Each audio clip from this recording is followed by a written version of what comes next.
Hey y'all. Hey. Can y'all hear me good? Hold on, let me check my mic, child. Make sure everything is everything. Hey everybody, happy Thursday. All right, let me speak to everybody. All right. Let me see, child. Let me speak. Hey Tasty 220. Hey Angela Watts. Hey JB. Hey Terry. Hey Christian Capers. Hey Stacy B. Hey Coco Eyes. Hey Michelle Bird. She said, "Hey, beautiful opinionated family. Hey, girl. Hey. Hey, J Dub. Hey, Max. Hey, Monique. Hey, Tamika. Hey, Corey.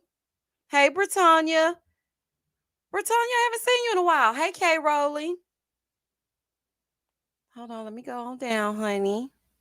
Let's get into it if we're going to get into it. Hey, Makeup Addict. Hey, Tamika. Hey, Vanities. Hey, Vanities Mirror. Hey, Belicious. Hey, Shakira. Can y'all tell me down in the chat if you can hear me? Because y'all know I'm using my new mic. So I just want to make sure that it's crystal clear and y'all can hear me. Hey, Jacqueline. Hey, Michelle's mine. Hey, Monique. Yeah, she said, finally making a live. Okay. Hey, Danielle. Hey, Tamika. Okay, Tamika said it's sounding good. Okay, well, child, well, let's get into it, honey. I am so excited about my new mic, y'all. Okay, so we're going to be doing our very first Speak Your Speech. We're going to be talking about all things reality TV, okay? Because I am in over my head with reality TV. There is something going on with every single show, and we have not talked about it. So we're going to get into it as we get into it at the 5 minute mark. So let me continue speaking. Hey, Cassidy. Hey, Amanda. Hey, C. Nicole. Hey, Beverly. Hey, Vonnie. Hey, Keeping It Classy with Ashley. Hey, Sister Girl Speaks. Hey, Lynn. Hey, Straight Cherry. I missed your post over on Instagram. Hey, Tarsha Love. Hey, Ebony. Hey, Pretty Girls Rock. Hey, Danny. Hey, Miss April. Hey, Chelsea. Hey, Bridget. Hey, Morgan. Hey, Mary Kate. Hey, Misha Simmons. I hope y'all had a good. Hey, Cindy. I hope y'all had a good Thursday. Child, I didn't even realize it was Thursday. Do y'all hear me? I'm so tired, Lord. Hey, Sherry. Hey, James. Hold on, let me see. Hey, Karen. Karen said, I'm just coming through to speak. Hey, Charity. All right, y'all. So we're not gonna go in any particular order. Hey, Olympia. We're just gonna get right into the shows and whatever it is y'all want to talk about. I am going to drop the link so that you guys can get into it as you get into it. Okay. I'm gonna drop this thing right on down here. So y'all can come on up as we get to it sure does. As it as ya? It does feel like it's a Friday. Yes, and y'all please like the live. There are 137 of you on this live. We're about to start in 2 minutes. So go ahead and like the live for me. I am dropping a link down below so that you can come up and get into it as you get into it. I guess we'll go in order of these little squares up here, even though it's way more shows to talk about. We got Love and Marriage Huntsville, Real Housewives of Beverly Hills, Love and Marriage DC, which is giving absolutely nothing. We have Real Housewives of Atlanta. P Valley is coming back June 3rd. I'm so excited. But now listen, y'all, I have to drop some bad news on you. Okay, so next week I'm having dental work. So I don't know if I'm gonna really just be getting into it as I get into it. Now I tried to time it so that I was done with what's the name of the show? Married at First Sight on Wednesdays, but my dental work is on Tuesday. And so I may not be ready to get into my reviews until Saturday, but we shall see. Okay? We shall see. Hey, LA. Hey, Barbara. Hey, Toria. Hey, Ebony. All right. So the first show we're going to get into is Love and Marriage Huntsville. Honey, I know y'all got something to say about Love and Marriage Huntsville. Okay. Every week I gotta brace myself for them comments, honey, because my nerves be bad. I'm like, okay, let me see. Let me see what they gonna say, child, because I don't need no problems. So we're gonna talk about Love and Marriage Huntsville. Omar asked me what happened to Basketball Wives reviews. I can't do it, Omar. It's too much negativity. I don't have like Love and Marriage Huntsville is a task, it's overwhelming. One thing about me, y'all, I can't take too much negativity. Reality TV will suck your energy out. It will really drain you, and I can't have that. I have to be 100% for my son. I've been locked up in here with this quarantine, worrying about all things school. So I just can't do basketball. I don't have time to see these women that have been on this show for 12 plus years still fighting. You bring the same girls back to get to fighting again about the same that they was fighting about 10 years ago? Absolutely not. Nope, not gonna do it, honey. I cannot be bothered with basketball wives. Because first of all, it's gonna be a divide.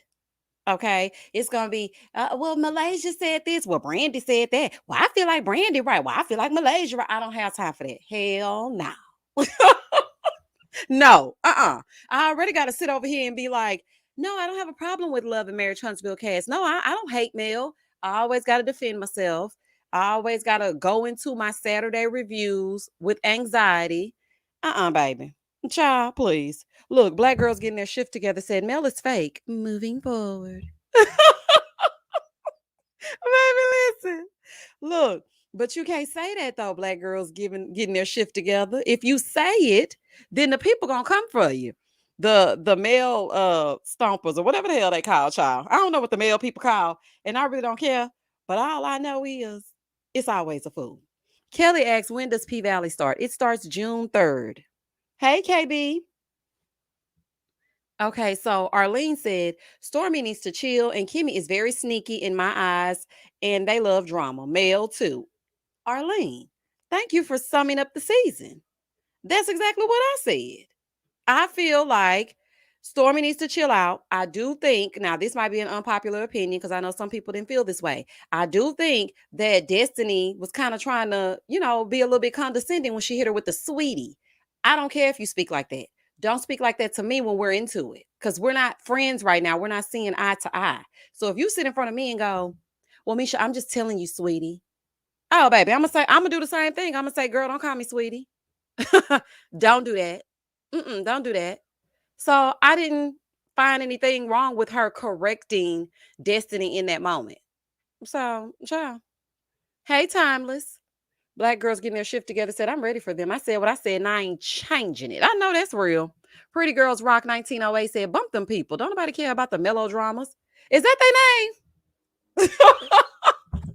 Child, it's not the melodramas. Is that the name of them people, child?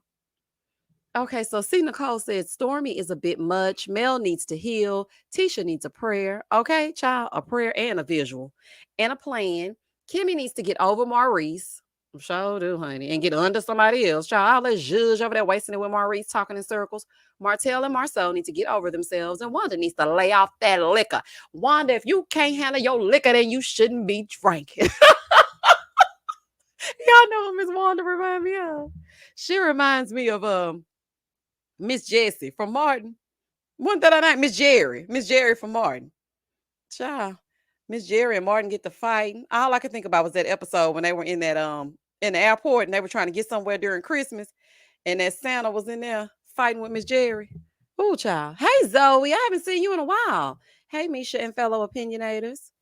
Omar said, exactly, Miss Sophia. That nightcap was better than Love and Marriage Huntsville and Mariah slash hotel slash motel Holt. Y'all like the nightcap? Y'all like that? I don't know. Like, I don't know. I don't know about that nightcap. It's not giving me what I feel like it should give. Quiet as this cap. I feel like if they was gonna be doing that nightcap like that, honey, I don't know. I just it's somebody. It's an aspect that's missing. I don't like how they stand around for a few minutes and I'm just not feeling it like that. Hey, Big Body Beans, did you see Martell's last interview saying he wants his family back with his egghead self? Listen, I clicked on the video and I was supposed to get into it as I got into it, but then I got sidetracked and I never got a chance to watch it. But then I saw every type of YouTube video there was saying that Martell was saying that he wanted that old thing back. Child, well, y'all already know who about to go live because y'all know she can't stand to hear anything that doesn't have to do with her. And it's just so crazy because you sat there and spread it wide and laid it low with this man Okay. And it's not entirely her fault, but baby, you could have said no because you knew he was married, honey. And at the end of the day, I'm going to be team wife. And I said what I said, and I'm not changing that. So you sat up here and did whatever you did with this man. And then he never acknowledges you. Like when he was on that nightcap with Dr. Heavenly. She was like, "Oh, okay. So are you thinking enough about this young lady to marry her?" He was like, "No, no, no, no." What?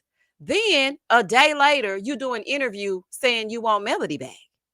Well, you know what, girl? I mean, you should have left this man alone. I think you're so uncool. I think you're acting a fool, and all my friends be roasting you. Side chick of the year award. Oh, child. Shout out to Melody. Oh, honey. Child, that's what you get. That's exactly what you get. Patty Boop, I know you lying. She went live during the interview. Child, I know she did. You know she can't stand. She can't stand to hear anything that has to do with Mel. Martell posted a pic with him and Mel saying, "Only peasants post throwbacks." Last weekend, he wanted Dr. Heavenly to respect coleslaw and not call her He's crazy. He's a nut, allegedly. Okay, because, child, let me tell you something. If I was Mel, I would be sending a cease and desist. Don't post me. Like, do not post me on your stories, on your page, nothing. Kenya said, "My sister texted me right after that, like, Arion finna be pissed." Child, when I saw that, I said, "This gonna be some okay." Hey, Phil. He said, "Dubai looks kind of dry." It does look like it ain't gonna give nothing. Then they gonna try to put Phaedra up there. This ain't Phaedra. I said, not they didn't put Phaedra over here in Dubai. Is she the one that was in that Dubai date book? And y'all remember when she was saying that on their reunion? Arlene said, "Miss Wanda is funny, but she has to be there for her daughter. As the daughter, um, is she scared of Marcel, Mr. Honesty?" Yes, she does. I mean, I'm happy that she's there for her daughter, but sometimes she Miss Wanda now. I like Miss Wanda, but Miss Wanda, you can't be doing that coming through talking about the bitches in the shoes in the box and all of that. Get yourself together. Phil said Coleslaw must not be doing what she used to. She probably ain't doing nothing because she thinks she won. It ain't fun when you can't sneak around. See, when they were sneaking around, it was like, "Oh, okay, I'm having a good time. Yeah, I'll take your man." It was one of them.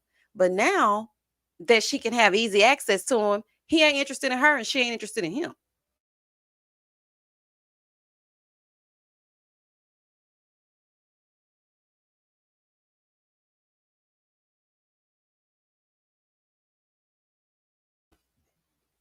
Vonnie said he wants his family back, but gave her a half-ass Mother's Day shout out.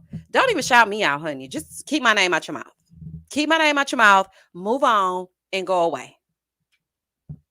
Michelle's mind said Coleslaw went live, but I bet she didn't come for Heavy Hitter Heavenly because she fired Hotel Holt up. Oh no, she ain't coming for Dr. Heavenly because the first thing she gonna say is your mama. She ain't coming for her. Monique said, "Hey everyone, I just watched the Martell interview. Oh my. Oh, you watched it too, child? I feel like we should all watch it together. I wonder if that'll be a problem." India said the thrill is gone. Absolutely. Shay Bay said, "Let me tell y'all about Stormy. She is actually from the town that I'm from, and she is truly a piece of work." Is she? Let me tell y'all something. The only thing I agree with Stormy on is I had watched one of her lives, right? And she was talking about how she didn't feel like Kiki should have come to Mel's party and started talking about Tisha. That's the only thing that I felt like she was really keeping it real because I'm with her on that. Like, if you're my family, I understand they explaining it away and Kiki doing the lives and stuff. I understand all that. But as my family, do not talk about me with people who don't like me. Like, what are you saying? Apple said, "I hope I didn't miss the Real Housewives of Beverly Hills convo." Oh, no, we haven't even gotten to that. Phil said, "I think Martell likes being married but not having a spouse." Yeah, because you know what? He likes that image. The two of them together, they used to always be matching and whatnot. Honey, she used to pick out his clothes, iron his socks, or whatever child they used to be doing. When Mel had the long bang and the short sides. And he liked that. But he doesn't like being faithful. So, boy, if you don't go to hell, respectfully. Just Me said, "I'm not falling for anything he says." Absolutely just me. Something must have happened, and now all of a sudden he want to be back over here with Mel. Boy, goodbye, because that's the same way my ex used to be. Mm-mm. And I hope Millie didn't either. Enough time has not passed for him to have any real epiphanies that he can put into his life. Just me, I agree. Cassandra said, I believe Tisha knows about her husband's girlfriends. I do not know what that telenovela scene was that they acted out last Saturday, but it didn't touch me. I know some people were like, this was really a real scene. No, it wasn't. Okay. Marceau couldn't even get the tears out good. Honey, he needed some Visine to give him some little drops. Child, please. Absolutely not. Omar said, me too. That episode was good at the end when Miss Wanda sidestepping back. Miss Wa- Miss Wanda hit that lean, baby, and went on into the side. I said, baby. Ooh. JB said, Dolphin Mouth look just like foolish. Looks foolish. This man tells you he don't care nothing about you. Who is Dolphin Mouth? Child, not the Dolphin Mouth. Carissa said, I honestly think he wants the access back, not his marriage. I don't trust him, child. Me either. I don't care what he's talking about. I guess that's why I got distracted. Because quite frankly, I don't care nothing about what Martell talking about. I really don't. I just really don't. No one should be surprised by Hotel Holt's behavior. It's typical self-pity remorse because he's losing and ain't got that builder's license, honey. Don't forget about that builder's license because we don't think we forgot. Okay? You don't got your builder's license. You want Mel back because you know she's an asset and go the hell away. Because this is the thing. If you should get her back, I give it 2 weeks tops. And then y'all gonna be all over the dang on Instagram and Instagram stories and all over YouTube saying a whole different thing. So, child, just stay apart. Go away. Child, just please go away, honey. Kenya said narcissists will love your strength but hate it all at the same time. It'll drive you crazy. Girl, don't I know it? And you know what? Once you cut off their supply to you and you no longer give them access, then that's a problem. Katie, thank you for the super sticker. DeSosa said Marceau's tears, Lindsay's letter. What a week. DeSosa, if that ain't the truth. Oh, girl, if that ain't the truth. Baby, these reality shows will take you down to the ground. That's why I was saying, I'm like, I'm not about to be reviewing no basketball wives, child. Lindsay's letter, Marceau's tears. Tisha Wig wasn't really sitting right in that scene. Oh, Miss Wanda talking about the just who came by shoes in a box. I can't do it. Monique interrupting Chris while he trying to speak, honey. It's just crazy. Morgan said, I think Tisha will leave when she's ready, just like Mel did when she was ready. Marceau is a better cheater than Martell. If Martell kept his chicks in check, Mel would still be there too. Absolutely, honey. If we didn't know anything about it, she definitely would still be there. Even though I thought about that and I was like, well, she's actually the one who brought it about. And I wonder if she was prompted because season one, Mel basically brought her own business to the forefront. And I know a lot of people say, well, if we didn't know about it, she would still be there. Well, she's the one that told us. But I don't think maybe she expected that sort of backlash. You never know, child. Monica said, I really don't think in that moment Destiny was being condescending. I really don't. You don't think so, Monica? Well, maybe it just slipped out. I don't know. I felt like that was being condescending because, girl, don't call me sweetie. Like, I like you halfway.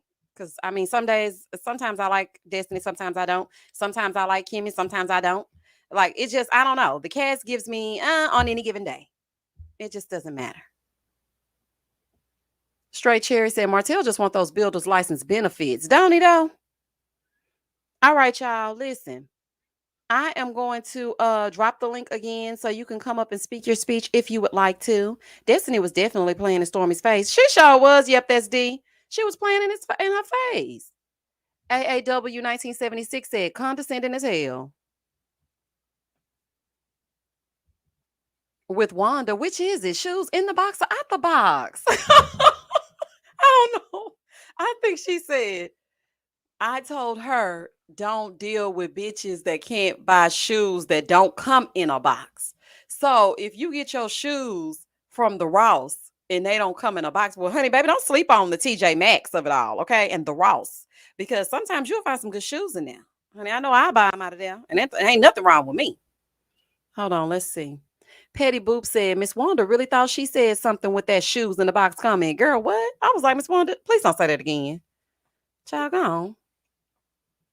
Kelly said, I can't stand to be called sweetie or hun. Me either. Now I will say hun, but if I'm speaking to someone endearing, like if I send like a good morning text, I'll say good morning, hun. But like if I'm in an argument with you and I know we don't get along, I'm not saying no hun to you. Absolutely not. All right, so I see that J Dub is backstage and so is Jeremy. So I'm gonna let them come on up and speak their speech. All right, Katie, get into it as you get into it. Hold on, here we go. Here we go. What's up, Hey, J Misha. Dub? Hey, Misha. Hey, opinionated family. Can you hear me okay? Yeah, I can hear you perfectly. You know, I got my new equipment, child, so it ain't bootleg like it was a few weeks ago. That's right. Reinvest in the business.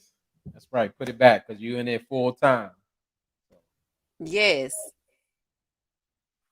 what we talking about? What's the topic? All right, so I mean, it's really up to you. Whatever show you want to touch on. I was just talking about Love and Marriage Huntsville.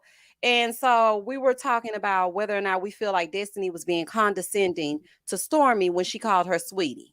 Now, me personally, I feel like she was being condescending. Maybe she didn't catch herself, but her reaction afterwards told me all I needed to know. Because if I tell you, don't call me sweetie, and you know we don't really like each other like that, why would you get up and walk away when you could have just corrected yourself and said, okay, my bad, Stormy. But no, she just got up and walked away because she being condescending. Well, absolutely.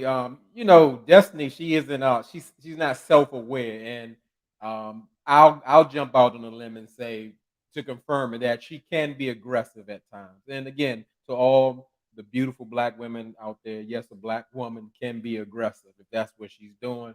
But like you said, they're not in a space to even I guess give like terms of endearment, but we know that's not what it was, and people will use the excuse about, well, this is just the way I talk, this is how I say things.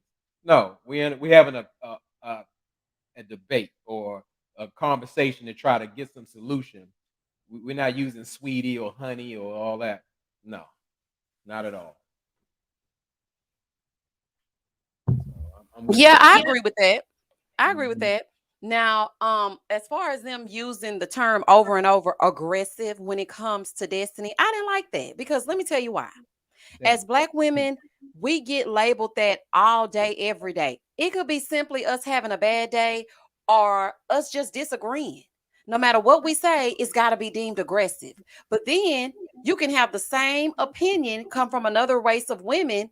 And, they're just voicing their opinion. They didn't feel safe in that moment. They just had to say what they had to say. Absolutely, hell no, no. Because if she can say it, then what's wrong with me saying it? And, a perfect example are the two different franchises. Okay, you have Real Housewives of Beverly Hills.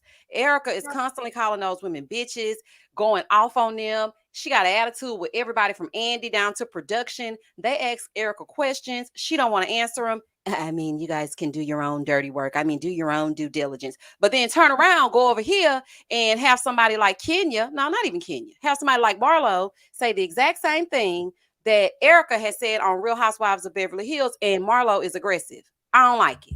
I don't like it. I don't like it. I don't like it because we do not get the same privilege. We're not afforded the same luxury to speak our speech. And I don't like that. Listen, aggressive was Kyle last night. Exactly. I totally agree. And so I just feel like when they kept saying that about Destiny and Mel of all people, why do you keep calling this girl aggressive? She wasn't aggressive when she had your back when Miss Wanda um ran up on you at Jalen's graduation. Was she aggressive then? The girl left her keys and her purse behind, but she wasn't aggressive then. When you were trying to check her about what she said to Tiffany, when Tiffany was the new girl that you brought to do your bidding or whatever it was, child, and you don't even know where she came from. Did she come from the Chambers of Commerce? Did she come from the store? Where did she come from? You don't even know. She wasn't aggressive then. So I just feel like they just put a label on her. And I just really didn't like that. I mean, now granted, sometimes, Destiny can get like, I'll say more so defensive, but them just constantly labeling her aggressive, I didn't like that. But I hear you though, J Dub. Well, I mean that was an argument that nobody could disagree with. When you put it like that and use all those receipts, it's absolutely correct because Teresa from New Jersey can flip over a table at a full dinner and everything, and they don't even make a big deal out of it. And we are, I mean, in life, and especially on the big stage, we're held at a different level of scrutiny. We Everything we do it's exemplified. Like we're the worst people. We can't be controlled, or we're just out of touch and everything. So you're absolutely right. You didn't change my thoughts on it. Yes, Destiny has been labeled aggressively unfair. Absolutely, you turn me around. I'm gonna go with that. Okay, so Omar says, so is girl aggressive too, or is it like saying boy? Okay, well, for me, I'm country. So when I say girl and boy, it's just like me saying girl.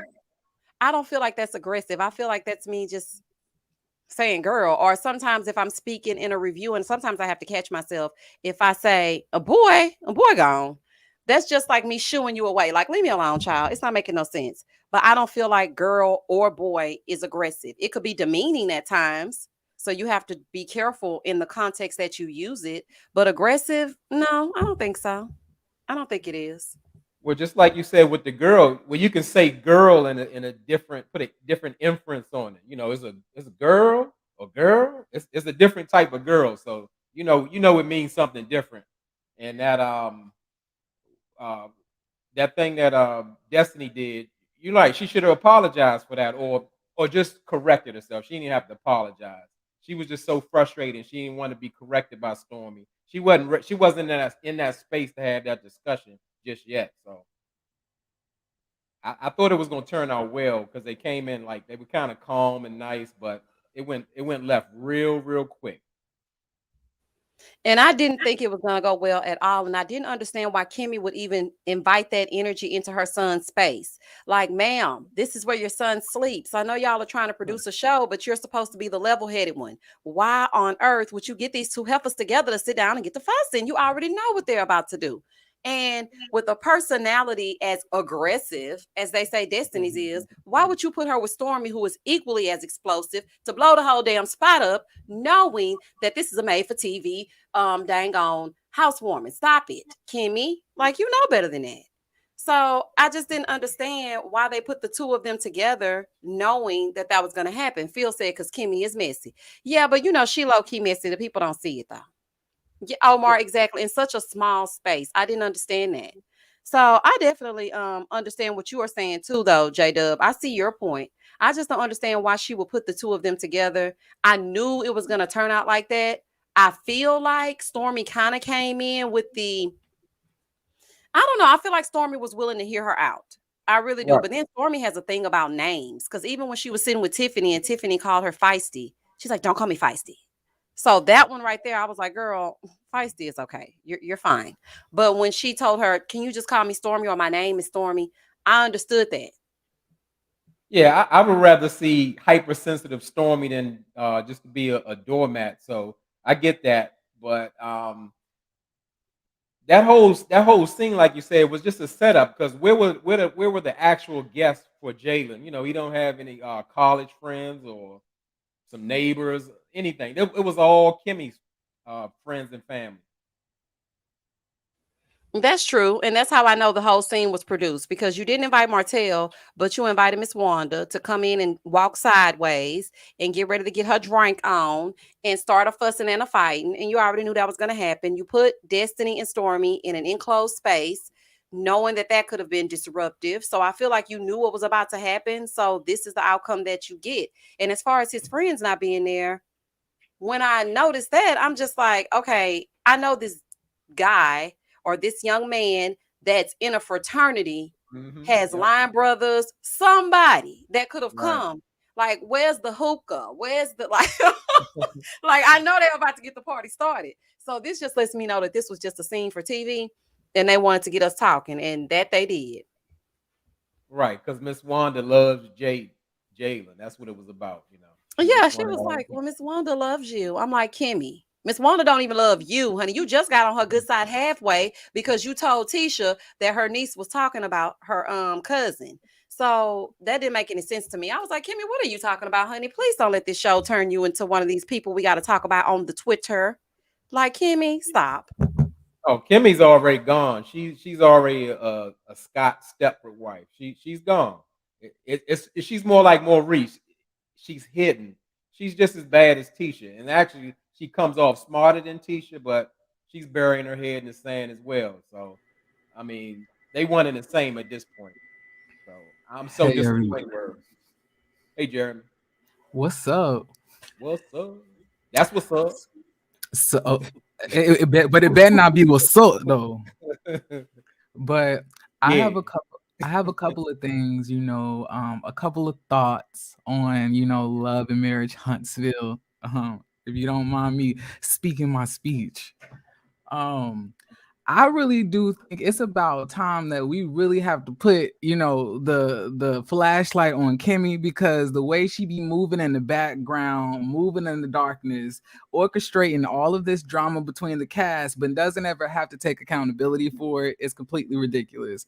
That lady knew exactly what she was doing when she invited Mel to the Galentine's Day event without telling Mel that she told everybody except for her, that she didn't told everybody what happened at the party. She had told Tisha, and she had kind of told Destiny too. So when Melody and Stormy walk in, although they probably know that there's tension between, Tisha and Melody probably doesn't really know that Tisha knows everything that's been told to her, So, and then on top of that, I feel like Kimmy made it a lot worse. Like she don't like, and I feel like she does this all the time to basically, get the attention off of her and her marriage and her drama. So what she'll do, she'll orchestrate scenes and then put herself in the middle of something, then be like, oh my God, it's just so hard, being in the middle of all of this drama. Oh my God, I can't even focus on my marriage and my man being in Atlanta. That's the type of stuff that she does. But I feel like she has majority of the audience, like, fooled. Because she knew exactly why she invited Wanda there. It was so Wanda could go at, Melody and Stormy. That's the whole reason that she invited her there. Once again, without telling Melody that she told these people what was said at the party. And like, nobody is talking about this. And another thing, was it me or did Jalen not have no furniture? I It didn't didn't see have a anything lick of on the nothing. wall. It Yeah, I didn't like see in nothing. the white cast was so harsh, Misha, that I didn't know if I was looking at, Jalen's apartment or the Scream video by Michael Jackson. I was like, it's just the white cast was just a little bit too much for me. I couldn't do it. Not the Scream video. I'm trying to make me want to scream, like, for real. It was giving white cast, like, everything just looked bland. It was like no photos on the wall, and I was like, Jalen, where's your friends? Where's your homeboys? And that's when I knew that this was just a scene crafted to get the drama going. This wasn't his housewarming party. It was not. It was just a setup that Kimmy came up with Maurice to come to us with the mess. Period. Period. And like, I don't feel like nobody ever talks about Kimmy doing this, and I feel like she does it every season. So, because we never get a chance to really focus on the issues that are going on in her marriage, like the fact that Maurice doesn't listen to her, that Maurice tunes her out, that Maurice basically, manipulates her and, just passes her opinion on by like it doesn't even matter. On top of him like lying about stuff potentially, she puts herself in the middle of things to take the magnifying glass off. So now we all fighting, but we not asking Kimmy, well, your man was in Atlanta, so do you trust him? Like he said he wasn't there. Like nobody's talking about it anymore. And I think she was up there like, job accomplished. You make some good points. JW, did you want to say something? I don't want to interrupt you. No, you go ahead, Misha. Yeah, you make some good points, but I saw right here in the comments somebody said he's a new homeowner. He'll get it together. I agree with that. I mean, I feel like I would think that Kimmy, being his mom, knowing that they're about to film his home, child, give him a pillow, fluff it up, or something, put something in there to get something together. But also, I did notice that half the people that came to the dang old housewarming brought not damn piece of a gift. I think the only person that brought something was Destiny. When you come to a housewarming, or was it Destiny that brought a gift? Yeah, it was. When you come to a housewarming, please bring me something to warm my damn house up. Like you're supposed to bring something because their place is new and you want to help them like furnish it or, fill it up with love. It was giving absolutely nothing. So I was just like, okay, I'm not sure if this was just something that they rushed to do, or I was really distracted when they had the conversation, Destiny and Stormy, because I was looking at the decor in that room the whole time. And I was like, what is this college dorm room? I mean, it just threw me all off, child. But I mean, I'm hoping they get it together. But you are absolutely right. And you make some great points. I feel like they should have just done a little bit more to zhuzh it up. Like, it Yeah, just didn't make no sense.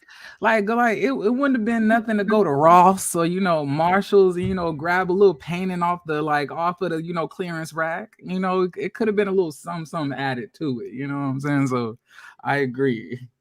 But I have a question I really wanted to ask you, Misha.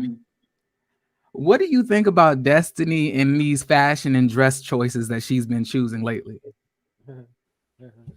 Um, it's kind of giving try hard. That's what it's giving to me. I'm not sure, honey, because that dress that she wore to the Galentine's, I was like, okay, girl, okay, outfit. I don't know. It was giving me something. But it's aside from the styles, honey, the fashions. Mm-hmm. Okay. Aside from that, I've been following them on Instagram. And baby, Destiny has created her some "That's What's Up" t-shirts. Now, Mm. why would you do that? So now y'all trying to tell me this girl was not being condescending, or this woman was not being condescending when she's called Stormy sweetie? That's even more of a reason that I knew it was some bullshit. Okay, because why are you creating a shirt with a saying that doesn't even belong to you? That's like that's like me creating a shirt that says J Dub. Now, where the hell I'm gonna wear that to? That's not me. That has nothing to do with me. So for Um, me, I just feel like Destiny is trying a little bit hard. Like, we're starting to warm up to you, Destiny. It's all right. But I that little etch mean, a sketch shirt, child, and my son looked like he created. Yeah, if Um, you were having issues paying your mortgage and also keeping your store open, wouldn't you try a little hard as well, Miss Misha? And you know what? I feel so bad about the store. I actually went online last night and ordered me some Ampro gel. I ordered me some of that stuff you put in your scalp to grow with, honey, because I was watching this video. No, let me tell you though. I watched this video because sometimes in between when I'm supposed to be doing these reviews, child, I would just completely abandon the review and start watching YouTube. So I was watching Mhm. this lady and she did a I cannot remember her name and I wish I could because the video was so good. But anyway, the video was about Destiny and how her store is struggling. No shade, but that's what it was saying. And it was saying that, she's finding it hard to rebrand and get people in the store, but she also or have things online. So I was like, let Mhm. me check it out. And the prices were real reasonable and whatnot. Now the shipping, I was like, child, what? But anywho, I'm a support. And I saw that she had everything that a beauty supply would have. And so I ordered me some things because I just feel like I want to support a black business. Okay. And then I was thinking to myself, all right, girl, well, if you supported Destiny, I think you could go ahead and download. I think you're so uncool or whatever the hell it is. Since you want to support the people, went on over here and downloaded the song one time for the one time since I sing it all day, every day. And it's like now my mantra because I like to, make fun of Mel and sing it at the same time. But Mhm. I feel so bad for Destiny and the way that her shop is going. And in my mind, I was thinking, girl, just close that damn shop. Close it. Like, just close it. It's okay. It doesn't mean that you're defeated. It just means you don't need a brick and mortar store. It's not popping like that. Just close it down and just do e-commerce. It'll be all right. And this Ye is the thing too. Mhm. I really feel like if Destiny and Stormy would have joined forces, she could have taught Destiny something because they're in the same niche as far as like, the beauty brands and stuff. So Mhm. I was like, girl, if you would have not been talking about some "That's What's Up," trying to make a dollar off of her sayings, you could have gotten with Stormy. Y'all could have come together and then y'all could have really helped to rebuild your brand, but then it's all messed up now. And then you have Mel in the middle. So child, that don't make it Mhm. no better. Misha, that's a great point because Destiny should have took that time to create that relationship with her because Mel, Stormy, they're business minded, they got pull, they got resources. Those are the last people she needs as a business owner to have a falling out on. And as far as that's a what you just mentioned about. you saying now, um, Destiny is she's you saying she's condescending. So do you go back?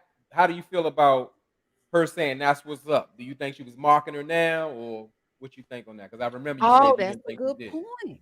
Yeah. That's a good point, Jada. Because at first I did not feel like she was mocking her. I feel like Hmm. if you said to me, if we're in the middle of an argument and you say, "Oh, okay, well that's what's up," then I would say back like, "Okay, well then that's what's up." It's like I'm repeating exactly what you just said to me, but in a different tone.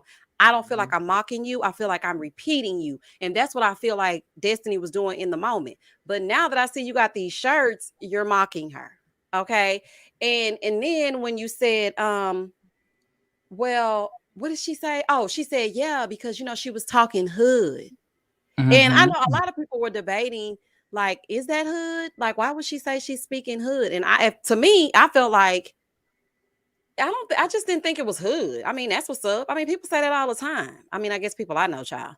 But I didn't feel like she was being hood. I didn't like that Destiny said that. It's just a lot of things that they say and do that does not make any sense. Like, it just doesn't make any sense. But yeah, now looking back at those shirts, she definitely was mocking her. She was. Mm. Yeah. So my question is like, so I feel that, the reason that Destiny's store isn't doing well is because of the whole build of it. Like, I feel like when you have a beauty supply store, people do not go into the beauty supply store, to like for the scenery. They want a whole bunch of like a heap of products row by row so close that you can't even move. That's what every single hair store that I've been to, they have rows and rows and stacks of all the different types of products that Destiny doesn't seem to have. It looked a little bit, spacious in there. Like it didn't have like an amalgamation of different products. So that might be like the thing there as well. And I didn't like how she called like, Stormy Hood. Like she was saying that she was speaking hood either. I was like, but just a couple of months ago, you were saying that you was gonna drag Tiffany through like 3 different states. I was like, was that not also hood? I was like, to me, you and Stormy both know the song of the hood rats, So I'm saying, like, I don't understand why she felt that Stormy was being any more hood or speaking any more hood than she was. It was giving 3 6 Mafia chicken head. It was. It was giving bald head, scallop wig. Ain't got no head in the bed. It was giving that. So I mean, Jeremy, absolutely. Okay. I have to agree with you. That's what it was giving. Hey, Michelle's mind. Hello, how are you all? I'm Good. good. How You you want to doing? go ahead and chime in? Yes, ma'am. Okay, let me see if I can remember. First of all, I agree with when you all were talking about Destiny missing out on the bag. Like I looked at Stormy's Instagram, some of her lives, and just did some research on her, and she has a awesome story, and that really could have been beneficial to Destiny because. Like the gentleman just finished speaking said, the Mazana is giving me empty. It's she talked about how she was closed and she went through a lot during the pandemic and whatnot. And I mean, I think that partnership could have given her like the economic and professional boost that she needed. Mhm. That's And I true. I also agree. I missed the last person's name. I'm sorry who was talking, but when he said, Destiny, she's called herself, um, maybe not aggressive, but she's kind of inferred that she's that big.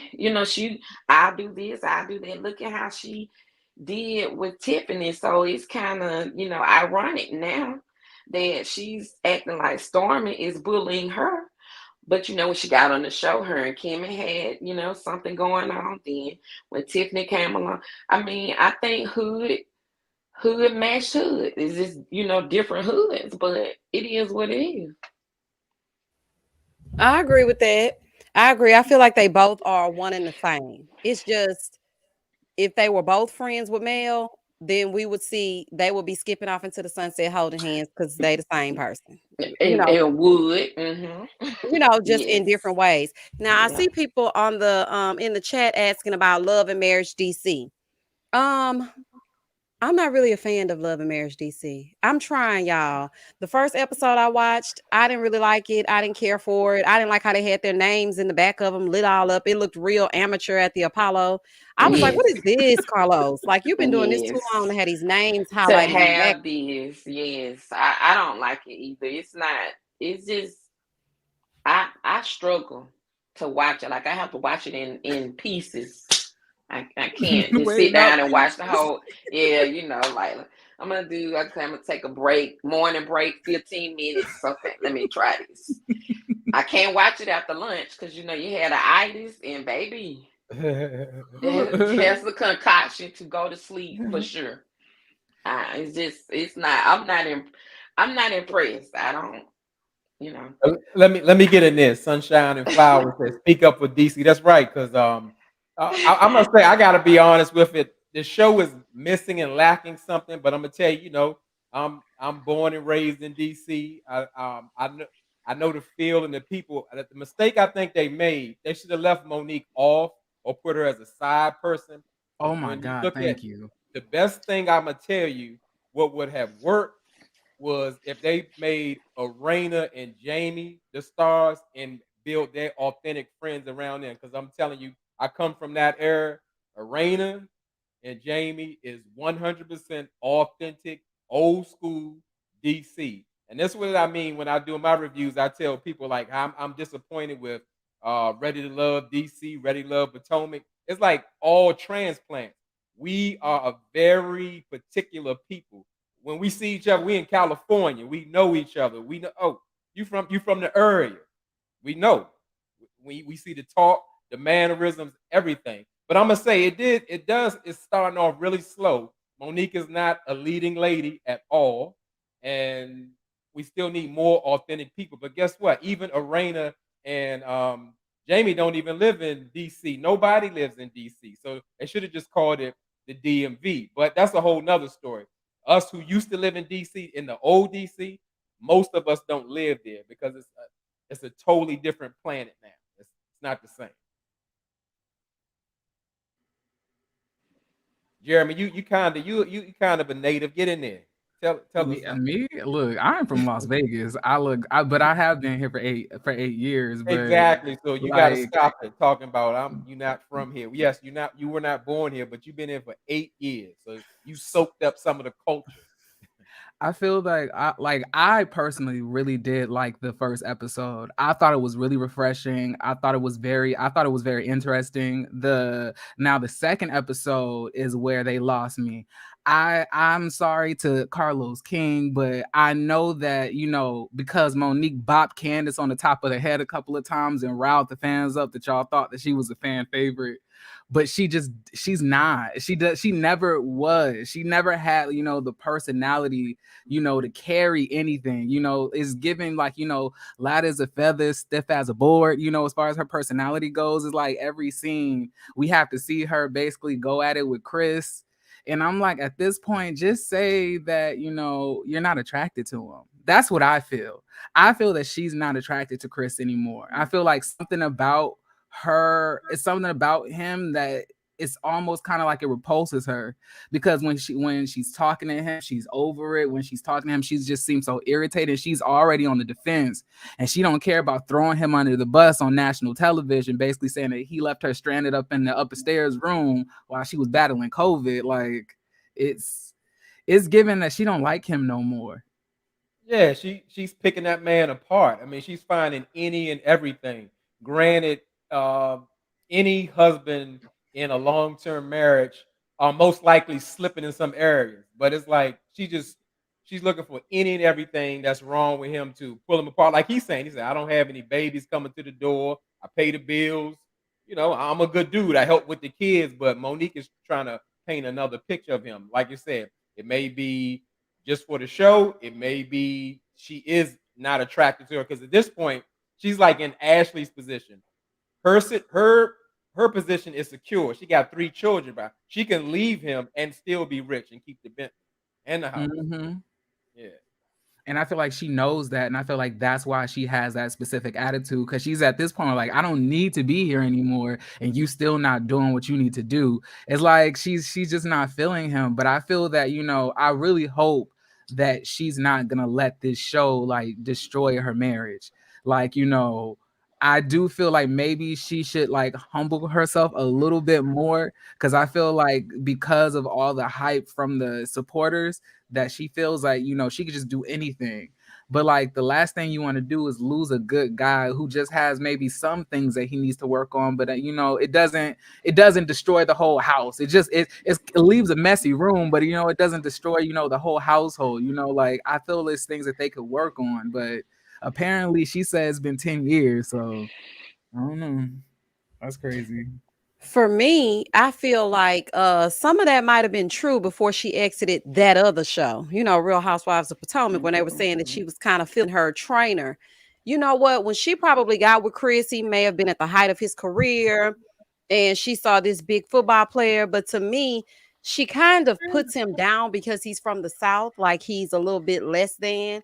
I've noticed some of the like little remarks that she makes, and I kind of noticed it on Real Housewives of Potomac, but not as much as now. She seems super irritated with anything that he says and does. It's like she can't stand it. So I do agree, Mhm. Jeremy, that I feel like she's no longer interested in him. But also, Jasmine says, so we're supposed to be satisfied with just paying bills and not cheating. That's what he's supposed to do. Absolutely, Jasmine. I agree with that. But also, I do feel like Monique has been a little hard on him because that was fine at first. What he was doing was okay when she was on the other show, unless she was just putting up a front. But now that she's over here, because if I'm not mistaken, Monique was like a stay-at-home mom, right? And then she got her Not for Lazy Mhm. Moms and all this other stuff going. And I don't know if Chris still works. I'm not sure what's happening since the panorama, but I think them being quarantined together, those quarantine relationships, some of them didn't make it out. I mean, either you Mm-mm. made it out or you didn't. And I feel like now she really knows who Chris is and she's not happy with him. So I think I she think should let it she's I think she's bored with Chris. Like, it seems like it's something that she's looking for excitement or just looking for something, and it's not Chris. And I do feel that she is reaching with a lot of stuff, but now, him leaving her upstairs sick, with the COVID, now that because that was awful. And I want like to they speak on that. have enough money, baby. Get a nurse or seeing it somebody up here. If he wanted to stay with the kids, I mean, I don't know. That's a lot of the other stuff is petty, but that one right there that was Mhm. kind of tough. Yeah. I got another perspective on that because I see people speak on that and saying like he left her for dead. I don't want to go this far off the edge, but Chris kind of gives me Mark the Shark, but he speaks up for himself. What I mean, like he's walking on eggshells with Monique. I don't want to say Monique is like Lindsay, but the fact of the matter is he was saying that she yells at him when she wakes him up. So he's like nervous. You can hear the way he speaks of talking about, well, oh yeah, I picked out some clothes, but if you don't like it, then we can just, you can pick something else. He doesn't speak in confidence. It's like at a lot of points he's trying to please her, and he's like always on makeup time. I don't. Yeah, she comes off as dissatisfied with him all the time. I'm sure she wants a big trainer guy type situation. That allegedly they had some situation with that. Yeah, she's fit. I'm sure at this point she's used to the money, so she wants the ideal looking husband. I'm with Jeremy. I think it has a lot to do with attraction, and it's what Misha said. When you spent so much time apart, now you come together, you really have to look in the mirror and look at your relationship. And a lot of times it's not a lot there, especially when you're apart all the time.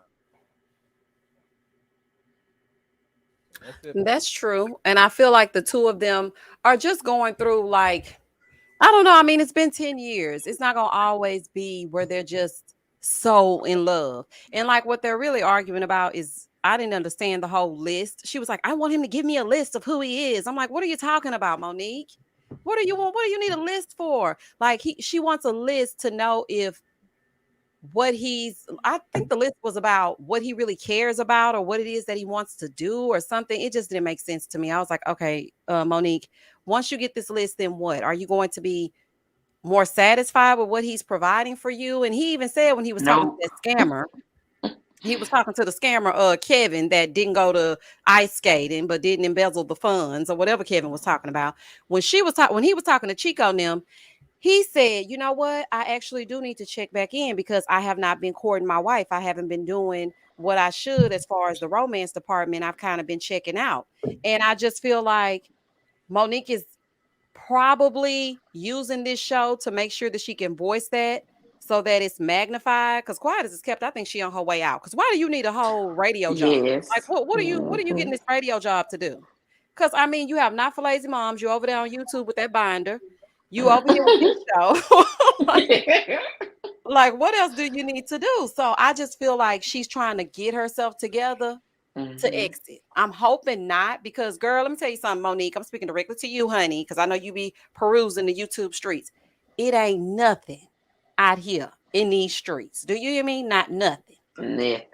So just try to work with your gentle giant, honey, and skip on down the road. But I can see that this is another recipe for love and marriage destroying a marriage because this is the same thing that happened with season 1 of Love and Marriage Huntsville. One Hmm. couple's problems are magnified, and then the next season it just continues to go downhill until we can't film Hmm. together, and we have another Hotel Holt and Melody. Mm. So that's what I think. Can we also talk Agree. about Can we also talk about this dealing with Monique? The fact that Monique ain't loyal to nobody. Monique is not a loyal person. She's not a loyal friend. Like, not only did she rile Candace up to bark at Ashley and everybody else when they were basically calling her an alcoholic, and when the minute that they gave her an olive branch of friendship, she turned and threw Candace underneath the bus to be in with the cool chicks. And then now you go to this show, her friend of 15 years, Winter. Now, although Winter does give me, she carry razor blades in her back pocket. She looks psycho to me a little bit. Something about Winter is off, but she's completely throwing this friend of 15 years under the bus over women that she said that she just met recently. She's on Twitter with Ashley dragging Winter. Now, although I agree with Ashley needing to drag Winter, I'm saying that it's quite strange to me that a friend of 15 years would join in on somebody dragging me rather than, just being Listen, neutral. Listen, Jeremy, you are saying the exact same thing I just got through saying in my Instagram DMs. It is so funny to me that all of a sudden, now first you were going in on Chris because you were like, why would you believe Kevin? Winter don't have no reason to lie. You were Team Winter. Then you turn right around and now all of a sudden you're over here blasting Winter with Ashley. I'm not understanding what's happening here. And so I totally agree with you. It's like Monique will, and you know what it made me think of? Y'all remember on Real Housewives of Potomac when Sharice was trying to tell them that Monique was trying to steal her friends and cultivate like relationships with them so she could come up, in the social circle. It Social kind of climber. reminds me of that Monique will Hmm. gravitate to somebody that can Hmm. offer her something or that she sees as, because Ashley is probably going to be the it girl of this franchise. People like Ashley, they like Arena too. Hmm. So I'm looking at Monique like now you're thinking people won't like Winter, or maybe you'll get more clout if you go this direction. So now you're going against Winter and y'all been friends for 15 years. I'm not understanding that. And then, and when I saw that, I was, and then I know a lot of people do not like Candace, and I everybody has their own opinion and things like that. But I said it right after Monique announced that she was leaving the show. If she was going to get a potential show, that it was going to basically expose her full personality, and so she can't hide behind Candace anymore. She can't hide behind everybody hating one person. Same thing with Portia. She was able to hide behind all the hate for Kenya. But like with this, you're able to see her actions for what they really are. She'll ditch you to go with the cool girls because Monique has never been a cool girl. She doesn't have the personality for it. She comes off a little bit stiff, a little bit like a little boring. You know, she's just not that girl. She's beautiful and she's just she's just a cool chick, but like she's not that girl. So she tries to cling on to people who are that girl, who emit like, you know, it girl energy, like Ashley and Arena. And you know, she'll completely dash her friend when she feels like the heat is getting too heavy, when she was in scenes gagging and cackling at the insults that, you know, Winter was given towards, you know, Ashley's husband. You know, like I just feel like the same thing that happened to Portia, you know, when she got her own show and we was able to see her full personality, is gonna say the same thing that's gonna be happening to Monique when she won't be able to hide behind an ensemble cast no more like she does on that other show. Like this is gonna be more focused on her and her relationship and how she interacts with people, you know. So I just hope she thinks twice because the way that she's moving right now is giving very, very, very strange. I've got a question. When has anyone on any reality show ever thought twice? That's true. And let's be clear, on TV and in real life, you can know someone for 10 years and still not know them. So why would anyone be shocked about anything that anyone does? That's true. I understand that. You're absolutely right. It just seems like it's a pattern. Like I know on reality TV, you know, people will jump ship in a minute because it's good for TV and they're producing a show. But it just seems like some of the things now that looking back in hindsight, Mhm. when you put them all together, it seems true. Because, you know, back when she was on Real Housewives of Potomac, I was like, why they treat Monique this way? Like they're just mad because she can stand on her own 2 feet. Well, from my perspective, what I saw was Jezebel leading the pack on that one. Because remember the first scene, because I stopped watching Real Housewives of Potomac because you're giving me this Spike Lee School Days vibe. And I'm not feeling that at all. When Monique, they first met her at the tea party. What did Giselle do? Ask her about all this materialistic stuff. Oh, so you don't have a home? Actually, I have 4 homes. Check. Monique has everything that Giselle wants, wishes she was. Unfortunately, her ex has a starting lineup and 3 reserves of children. Okay, so she ain't getting that. Now, down the line, what happened with those friendships, all of that stuff for me is really a blur because I tuned out that catty stuff. And then when it came between she and Candace, I was like, how did we get here? It was a whole lot of back and forth. They both instigated a situation when you sit down and they've showed it enough times, and there's so many different angles on YouTube. It's just, you ain't got no choice. It's kind of like watching a football replay. Okay. They shouldn't have been in the same spaces at the same time. Candace did stuff dealing with Sharice. I was just like, I'm just over y'all. But if you see the patterns developing, then you already know how this is going to turn out. I personally, after watching episode 1 and episode 2, I was like, let me go read something. I need to get my brain cells back. It was boring. It was boring as hell.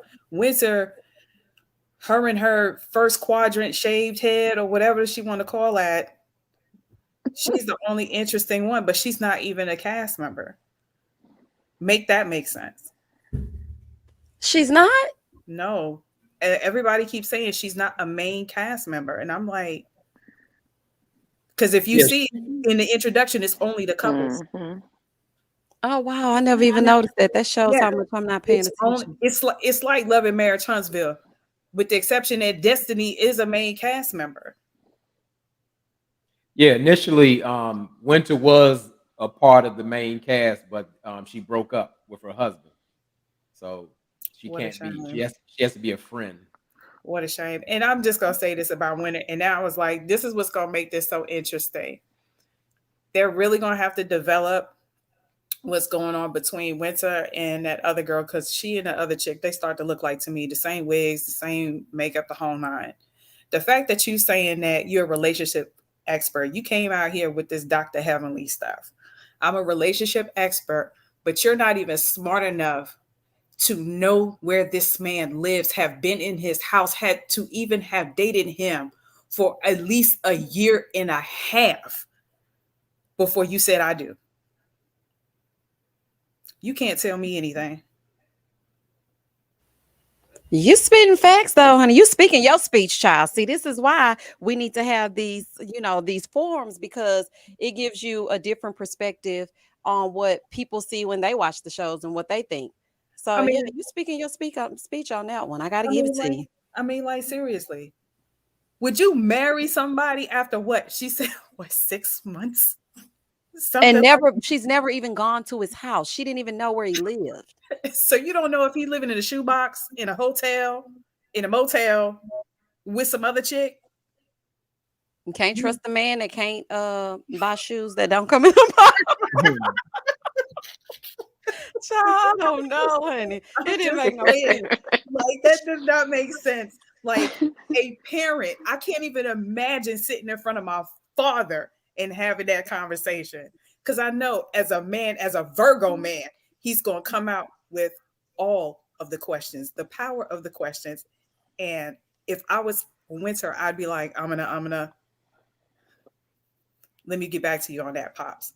There's make it make sense, Winter. How you going to introduce yourself as a relationship guru?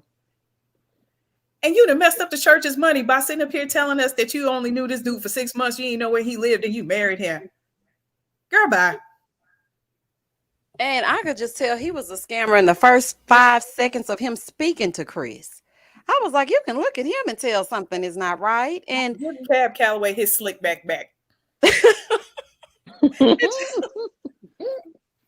it just didn't make no sense. I don't know what they're going to do with this show. I feel like it is going to pick up. So I'm trying to give it a chance because episode 2 was actually a little bit more interesting. But now hearing you say that Winter is not a cast member, a full time, well, I guess a friend of the show, as they would do on a Housewives show, I'm shocked because her storyline is what's really going to catapult the franchise. Because Yes, that's what people are going to be interested in seeing. What else are we going to talk about? Chris and Monique being upset at each other? right. And that's why I was like, I've listened to other YouTubers and I was like, she's not a cast member? Like, Yeah, it just don't okay. make no sense. Is I'm like, is she on the intro? Is this like okay. I'm not that invested. I'll take your word for it. All right. But Okay, so Lanice, I'm sorry, I didn't mean to interrupt you. I Lanice said, I know. think Kevin was the rebound from the first marriage. She just went from the first man. Went for the first man that she saw. I agree with that, Lanice. Mhm. I agree. And we know the rebound ain't never any good anyway. Ain't that the truth, child? Been there, done that, The got back. rebound is never Mm-mm. good. It is never good. Like, honey, just stay on the sidelines. You worry about it. Yeah, Winter does seem a little judgy, but I'm hoping that it's not a everybody gang up on one person type of thing. M. Cherie said, it seems like Monique believes the grass is greener on the other side. Most of the times, I believe Monique is showing off for the cameras. What do y'all think about that? Well, I can believe that. I mean, she does have to Mm-mm. produce something for the show. It can't just be her and Chris being happy in the house. Even though I know she's not happy, I believe that she wants another type of life, but still with the money and the clout and all that going on. So it's hard to That was, tell. that was honestly the turn off for me on episode 1. It what didn't start off like Love and Marriage Huntsville. Love and Marriage Huntsville, I didn't start watching it until like season 3. It was Funky Dineva's reviews that got me into watching it and got me to going back to look at other episodes and seeing how they developed to get to this point.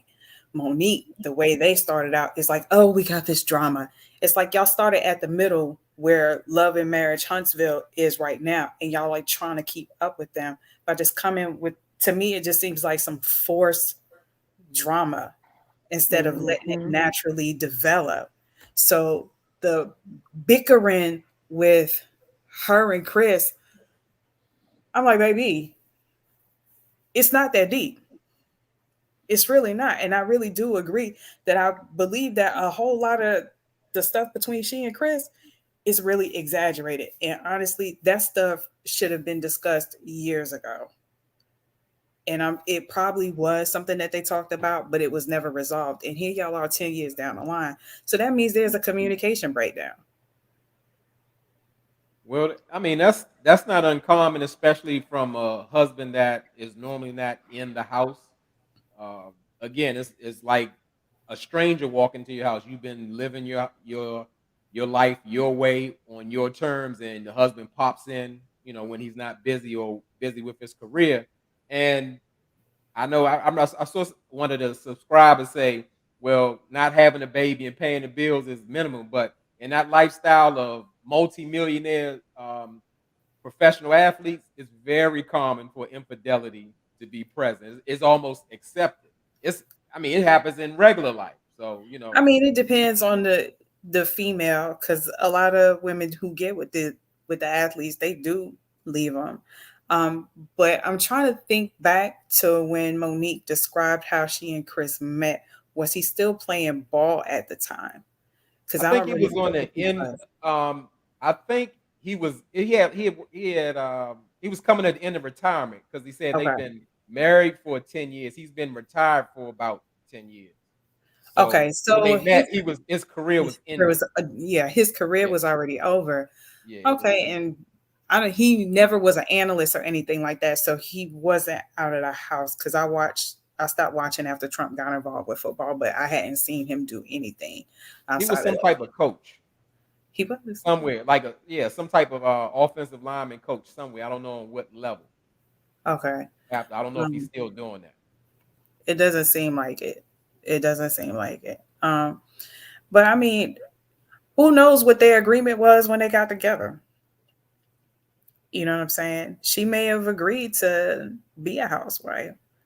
And not saying that people don't Mm-hmm. change, but you may want to communicate that to your partner. Matter of fact, no, you need to communicate that to your partner. Well, they have like an extensive in what a real estate portfolio. So An Monique, investment she's been portfolio, the one that yeah, she she's chumped been Andy on managing. when he tried to come at her. Yeah. Yeah, Um, she's supposed to be managing that. She's supposed to be in charge. oh, okay. Mm. Um, right.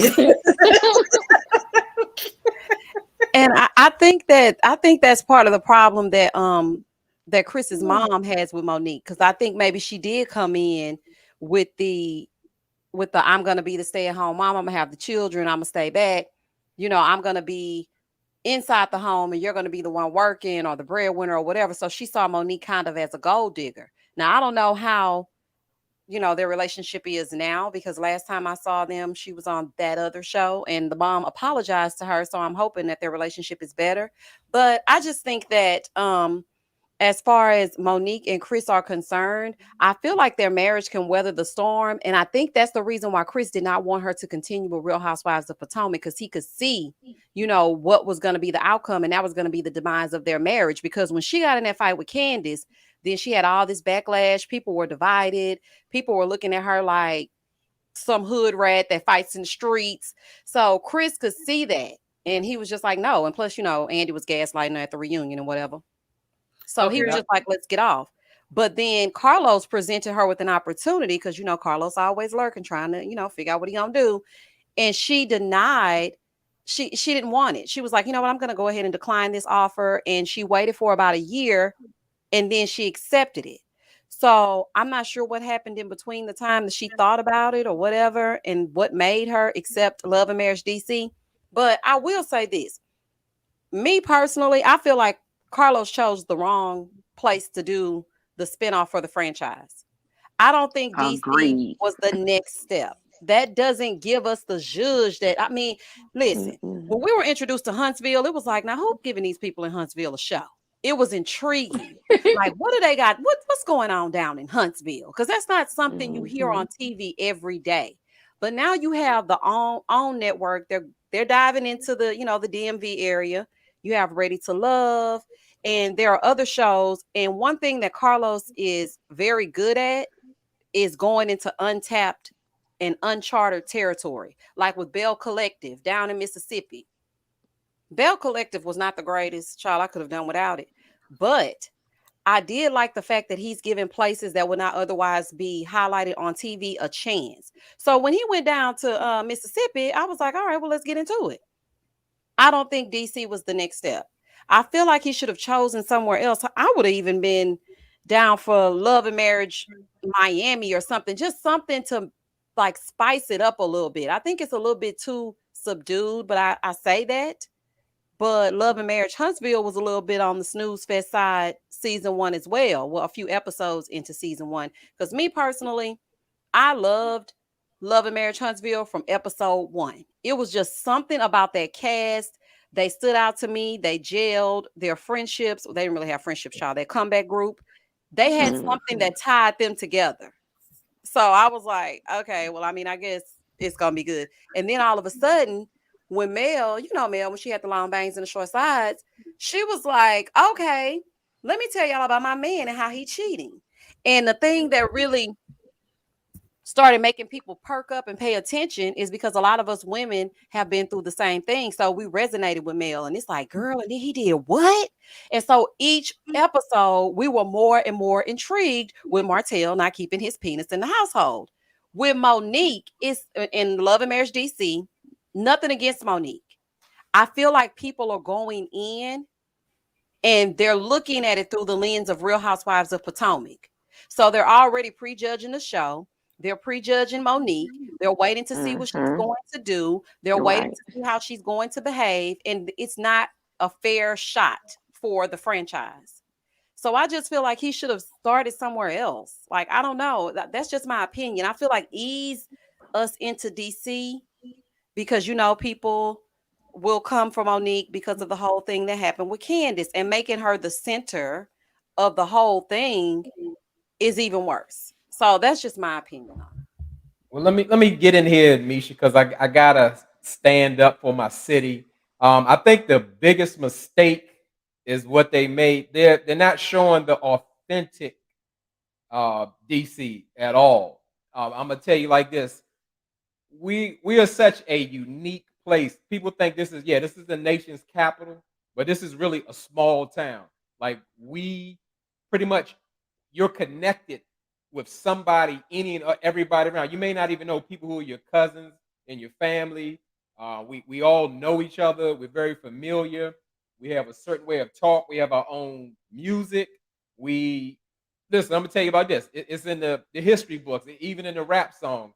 This place was so heavily affected by crack cocaine in the 1980s. It looked like what you see like in the movies, like the New Jack City, where you're talking about it wasn't exaggerated. We're talking 13, 14-year-olds not being able to drive, and they were really buying brand new cars, pocket full of money. And so many people went to jail, so many people have died, and the effects from that era has is prevalent all the way up until today. And guess what? What you see, like most of the time, you see people who are in business, like who in DC. I'm talking about entrepreneurship, are a product of that era, and they can't just have a regular job. We do things a certain way, and not only that, we have a side where like the money is so prevalent here. I mean, illegal, and you have other opportunities. We just have such a unique footprint on here, but they never show it. Bringing people from Chicago, New York, and all that kind of stuff, you can never tell a story. That's why I said I made such a fuss about all of that. Like Tommy will tell everybody on the screen, there are millions of sexy singles in Potomac. Potomac has a population of 43,000. There aren't any millions, and Potomac is an old money community with family. There are no, there are very few singles in Potomac. So that's a farce. It's all made up. And it does matter that if you don't have the people representing you. That's why I press so hard like Arena and Jamie. We don't see Arena and Jamie on TV. If we had more Arenas and Jamies, you would get a great feel of what DC is and how we come up. Because as I said, legal or illegal, we're used to having money all around. I mean, we came up that way. It's just how it is. We don't live in DC anymore. We don't want to live in a little townhouse for $1 million. We want 2 and 3 acres with 10,000 square feet, something like that. It's different. We got a whole different vibe going on, and we need to put that. If they're not going to show it, I want them to leave the DMV area because it's fake. This ain't it. So they're not representing. What you see is absolutely a disappointment because it's not us. And that's all I got to say. I'm originally from the Bronx, and that whole story that you just gave is the same story that goes for New York. I will be 42 this year. I already know the whole crack epidemic thing. Lived through it, and then was moved to the South. Okay, was moved to Clayton, North Carolina. So that your story with DC is tantamount to New York. Now I know the DMV area because I'm also a Navy veteran, and the home office for the company that I'm a consultant for is there. There's a lot of money there. Okay. A lot of money. There are a lot of entrepreneurs, but do we really want to see couples in DC, or do we want to see the single life in DC? Well, either way you do it, I'm saying, I guess it depends on the age bracket. There's a certain there's a difference in somebody who's homegrown here or somebody who's lived just like Jeremy. No disrespect to Jeremy because he's not claiming the city. He's been here 8 years. But for us who went to the same elementary schools and remember all of the landmarks that used to be here or how it really was, like I said, it was an absolute movie. Yes, it is a side. We had a famous mayor, beloved mayor that smoked Yeah, crack, Marion Barry, and he went to smoked crack jail and twice. got re-elected because he looked out for the people. We have a lot of love, and we had the craziest environment you could ever see. But we also had a wonderful community. It was, let's say, people who doing all types of illegal things. You wouldn't curse around around an adult, even if you was in the street. You done terrible things. We had such a community. As me, an 8-year-old could walk outside at 3 o'clock in the morning. It'd be people out there, and guess what? No one would touch me. No one would bother me. That's how it was. It was like I said, it was a movie, and it was so. And I'm not just talking about the opportunity, the wonderful opportunities like of the federal government. I'm talking about like a lot of us, a lot of people lived off of the street money. It was like a total economy. Look up on YouTube Rayful Edmond. He was a piece of the DC economy, and when he went away, it changed everything. That's it. Well, you know, J Dub gonna rep for the DMV child if he don't do nothing else. I know that's right, J Dub. J Dub said, "All right, Misha, I hear you." I refuse to move there. I will not get stuck in that traffic again, Misha. I can't do it. Oh, it's Oh, bad. you don't even want to talk about the traffic. I'm I not doing mean, it. Houston, we used to could go wherever we needed to go in, I say, 10 to 15 minutes. Now, literally somewhere 20 minutes away, you need to leave an hour in advance. I mean, every time I turn on TikTok or anything, I hear people, hey, Houston, check. Baby, don't check over here. Okay, please don't check over here. We don't want to be checked. I don't want y'all to keep coming down here, child. I can't find nowhere to live for my son, child. I have literally been looking for housing for almost 2 years. Like it's crazy. You cannot even find a place to stay. Now, don't get me wrong. When I do see the DMV on TV, it does make me want to visit because I want to see, is what I'm watching actually authentic? So you telling me that it's not and telling me that, there's a whole other side to it. That's what I want to know. Because when I'm looking at the representation, I'm like, is this really it? But I have to think about it. Monique is not originally from the DMV, neither is Chris. Yeah, Arena and her husband, I could tell that they are going to have some star quality, but I'm watching that husband of hers. What's his name? Jamie. Jamie, yes, because I don't really like the way Jamie hushed Arena when they were at that dinner. I didn't like that. I feel like they've been vibing for so many years because she's giving me Tisha on the slick. Like he's telling her when to jump and she's asking how high. So I mean, it's something about that that's just not meshing well for me yet. I didn't get that at all. I'm gonna tell you like this, and as Misha, with married people, they have different dynamics, and I felt like Jamie was just really being extra comfortable. Like everyone else may have been offended or it may rub them the wrong way, but I didn't see it as something just bad. It's something like they do at home. I didn't see that. I have the same dynamic with my wife. It's some things that I wouldn't do in front of other people that we do. But if somebody saw me do it or say it, it would be offensive. But me and my wife been knowing each other since high school. We have a certain dynamic. It's not for anybody else to understand, but I could get from the outside looking in. I didn't see it as bad at all. I think the world's too sensitive. It was in a playful manner. It wasn't. I didn't. That's the way I view it. That's my So J Dub, you mean to tell me that opinion. this lady sitting here Uh-huh. while he's asking about no, while they're talking about the giraffes or whatnot, honey, I don't know if it was a weekend of giraffes because the giraffes was licking Marlo's face over in Atlanta. But when she was sitting there saying, "Oh my gosh, I want," shh, hush. Oh hell no.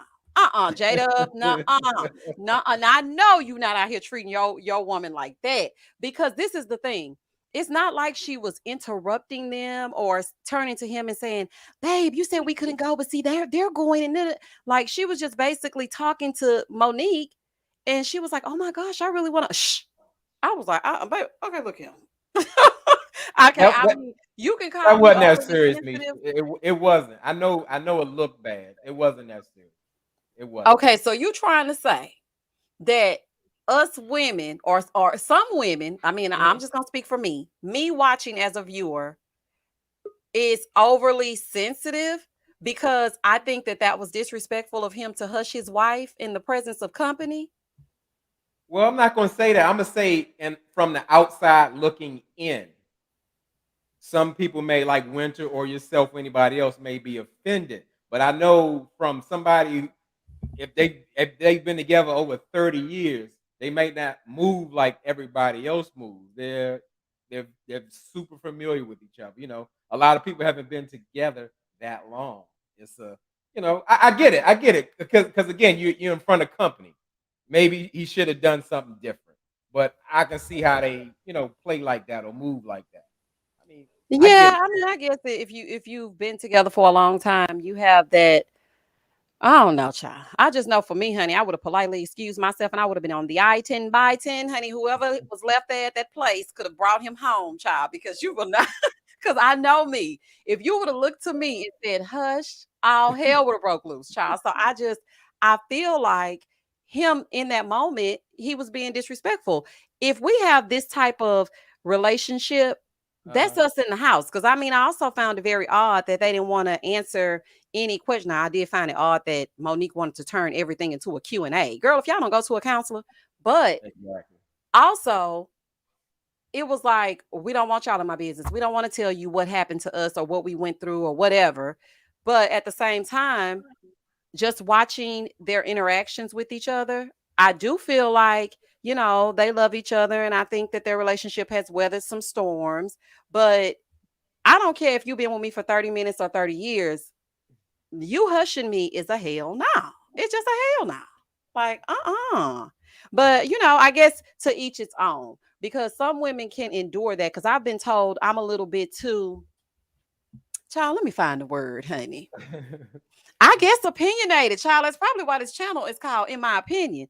I'm a little bit forward because, but I had to learn as I've gotten older to not address things in the moment because I would have addressed him then and there. I would have said, don't speak. I would have turned right to him and I would have said, please don't hush me. Okay. I was speaking. As I was saying, Monique, I would love to go there. And I would have said, and then we would have been into it. So I just feel like don't do things like that in mixed company.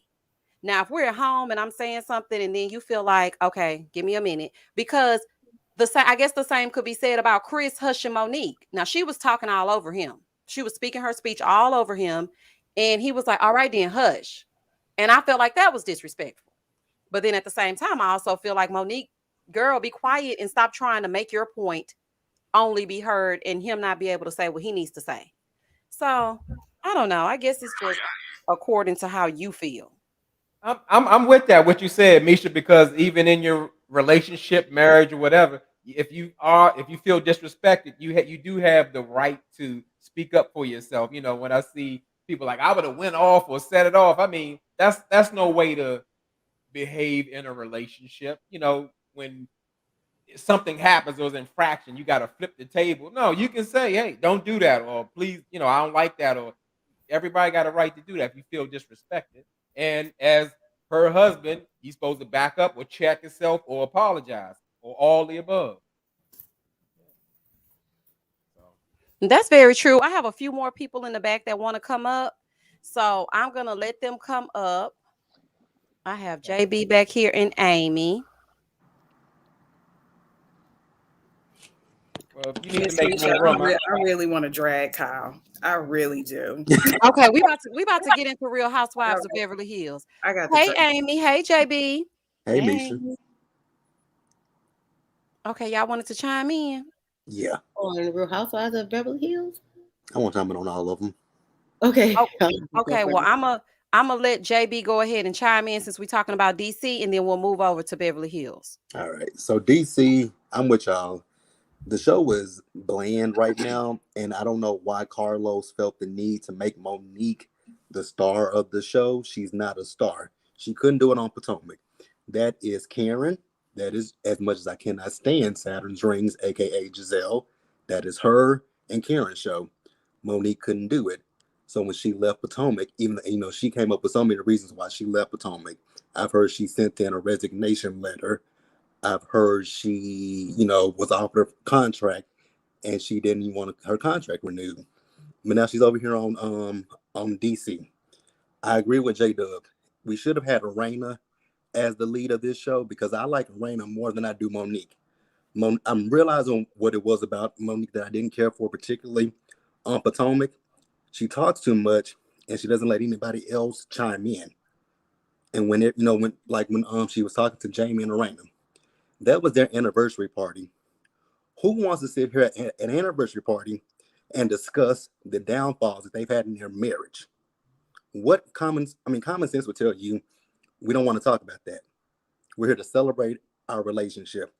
Why do we want to have a counseling session? And then you and Ashley kept bringing it up. I just wasn't feeling that. So with DC, I'm just kind of hit or miss with DC, but I'm gonna stick with it because I want to see what happens between Winter, Arena, and Ashley. Okay. Okay, I understand that. I want to see what the dynamics are going to be as well, so I'm gonna stick it out.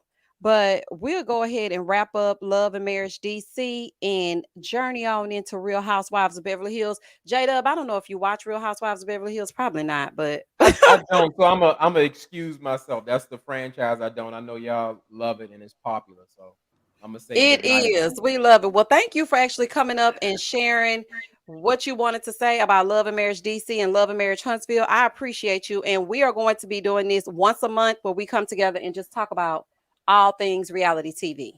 Can I say a closeout message before I go? Oh, yeah, go ahead. Oh, this is really for you, directed towards you. I just want to make sure like you said, when you don't see me or don't see other people in the opinionated family, you may think like, what happened to them? I wouldn't want you to ever think that I've strayed away from your channel. Listen, you included me into your opinionated family, and I am forever grateful for that. So don't ever think that it offends me. It hurts my heart when you even think like I've turned my back on you. You are a huge part of my success for my channel. So please don't ever think I would ever forget that. Oh, thank you, J Dub. Because I noticed when y'all missing. Child, I can remember every face, every name, every little circle. I'm like, wait a minute. I have not seen Sunshine and Flowers in like 3 weeks. Honey, where are you? Mhm. Yes, and Like I be watching. I'm still working on my real estate stuff. So that really took me away as on top of trying to get the reviews done. So you know how that is. So and again, I cannot watch your review before I do mine because we think alike in so many. I'm not as funny as you, but a whole lot of topics. I was like, Misha, I said that or I said something like that, or I'm glad I didn't say that because I have to wait. So just to let you know. Well, thank you so much for giving me some of your time today, J Dub. I really appreciate it. And congratulations on your real estate thing. I know that's hard because I got my license during the pandemic only because you could sneak in and do an open book and whatnot, and everything was closed, so I could just go ahead and get it real quick before they realized I really didn't know. But I got my license during the pandemic, but I didn't use it. I decided to do YouTube instead. So I know that it does take up a lot of your time. So I appreciate it. And thank you so much for joining our little panel tonight. And I will see you. Go back to the chat though, J Dub. Don't disappear unless you gotta Go go to back to something. the chat. Okay, I'm gonna come back. The number one comment is gonna come back. And one more thing. So since you are licensed, when you buy your house in cash, you'll save your 3%. So because you're a realtor, so you don't have to use a realtor. You can use yourself. So that's a wonderful thing. Yeah, It's that all gonna really happen is. for you. And Yeah. I'm So don't. still looking because Yeah. Houston is oversaturated. Yeah, you can look yourself because we don't want nobody mistreating you. When we hear those on the story times about people mistreating you, we don't like that. So you can avoid that. We don't want to hear that. You know, you don't deserve that. That is definitely true because some of the realtors in Houston, yeah. Mm, yeah, it's not happening. But I'm getting closer to the finish line. I'm just trying to transition into the full-time YouTube thing. And I thank everybody for supporting me. And child, I got my little mic, honey. I feel like a superstar. Y'all don't even see me back here, honey. I am like, and so what else? Okay, I have some people backstage. Child, y'all can't tell me nothing. But I am so excited, and I'm waiting till I can announce that I found my baby a house. Because if you are on Patreon, you already know that I have been venting to y'all that I have been looking, and it's not happening. So eventually, hopefully, before 2023, I can find something. Fingers crossed, child. Whew. Oh, you will, and the price is gonna come down too. So you know. Zoe said I need to call Michaela. Zoe, I am not calling Michaela to twirl and tab my house, child, before I get it. Absolutely not. All right, J Dub, we'll see you back in the chat. All right. Good night, everybody. Oh, Good and I'll be night. in the chat. Okay, we'll see you in the chat. All right, Miss y'all. So let's journey Misha, on over. I'm sorry. Go ahead. excuse me, I'm sorry. Um, question. No, excuse me. I have a question for you. And Miss, respectfully, are you I know you were about to do Beverly Hills, Real Housewives of. What about Atlanta? Are they on the agenda for tonight? No, we're gonna talk about Atlanta and we're gonna talk about Real Housewives of Beverly Hills. We're gonna talk about both of those. Tonight? Okay. Mm-hmm. I'm gonna make room for somebody because I'm like J Dub. I don't really watch Beverly Hills, but I do want to talk about Atlanta. So I'll just go to the comments and be listening in. And I All also right, I want to will thank see you you. in the comments. I also want to thank you too. You are very observant of your subscribers, and it just you are awesome. You are my favorite YouTuber. All Thank you, righty. Michelle. And I hope Mm, everything is going well. I know you had left in the comments that you were, facing some things. And I do notice when y'all are missing because I'm like, wait a minute, I yeah. have not seen Michelle's mind. And then when I see you comment, I'm like, I hope you're okay. I haven't seen you. So yeah, it Yeah. just, I know that y'all say that I'm, really help you, with my little jokes and y'all I be speaking my speech and saying whatever I'm Hmm. gonna say. But You at the do. same time, y'all help me too because this is an outlet for me. You're And right. with so much Right. stuff going on, and then you're dealing with your personal things, and the panorama got me Hmm. just spooked at all times because my son has severe asthma. So this Yeah. is like an outlet for me. And people that I know are very active, and I see you a lot. When I don't see you, I'm like, where's my friend? That's how I feel Period. about it. Cause you are my friend in my head, honey. I was like, I say stuff and my children like, well, who said that? I was like, Misha. They was like, who am me? Honey, don't worry about it. It's like, give me my business. Don't worry about it. I So know that's real. thank you, and I'll be back. Okay. Okay. Okay. Bye. All right, y'all. So let's get into Real Housewives of Beverly Hills and the scam heard round the world, child. Because the people are acting like Dorit. Now, see, listen, y'all. I tried to act like Dorit wasn't lying. Because the people will cancel you in a minute. Hey, Britt. They will cancel you in a minute. So I was like, you know what? Girl, don't do it. Don't say it. Don't say it. Don't say she lying. Don't say she lying. Ah, she lying. It's something about it that just didn't sit well with me after watching. So, JoJo, we're now talking about the Real Housewives of Beverly Hills. So, I mean, What do y'all have to say? Hey, Amy, thank you so much for joining us. Oh Amy, you want to start off with my God. Beverly Hills? It's a crazy thing. I can't believe talking about DC Land. What's it called? The Love and Marriage. See, I got it confused. The Love and Marriage franchise. I just started watching Beverly Hills, so I don't think I have the best like expertise on how I speak about the show because I'm just Okay, new. well, you can speak about DC if you want to. No, I same thing I was going to say. I felt like Monique's situation. I just don't think should have been the lead. I think they should have chose a different lead for DC. Introduce a whole new group of people that we just don't know and we want to learn. But to go back to Beverly Hills, from my observation, from watching from the first this season's 14, um, this thing started off with a girl getting robbed. I'm not saying it didn't happen, but I did find myself laughing at her forced crying scenes. Now, the last episode when they were all around the table. I don't know what happened last season, but it seems like it's one group. You got the Crystal Girl, uh Garcelle, and Sutton. It seems like they are not with the other girls. They don't like them so much. It seems like everything they do, they tend to overanalyze them and say they're not good people. Um, I had to say the Sutton girl, I don't know what's her deal, but she comes off like she means it, but then she pretends like she didn't mean it. So yeah. But the Crystal girl, it seems like they didn't acknowledge her and she started crying, and which I don't like to see grown women crying for other people to pay attention to them. Because they know what they're doing and they knew it was working, and that's why they kind of changed their tone because they saw her crying and they just like, oh no, it's not like that. And I just didn't like to watch that. But Garcelle, whose side is she on? What is she trying to do? I'm confused with that. Okay, so as far as Garcelle is concerned, okay, so they just brought Garcelle to Beverly Hills and dropped her off. Okay, so originally Garcelle was not a part of the franchise, and she's been on, I think, for 3 consecutive years now, which I didn't think she was going to last that long, especially after the first year because she wasn't very present. It was like she would pop in and pop out. Mm, So I understood, probably what was going to happen with her next. But just to give a little backstory, last season, Garcelle was kind of being, I don't know. I feel like she was being targeted by some of the ladies. They mm-hmm. have this gang up mentality. As far as Dorit is concerned, And I guess the girls that are all in one group, and you can tell me if it's right or wrong.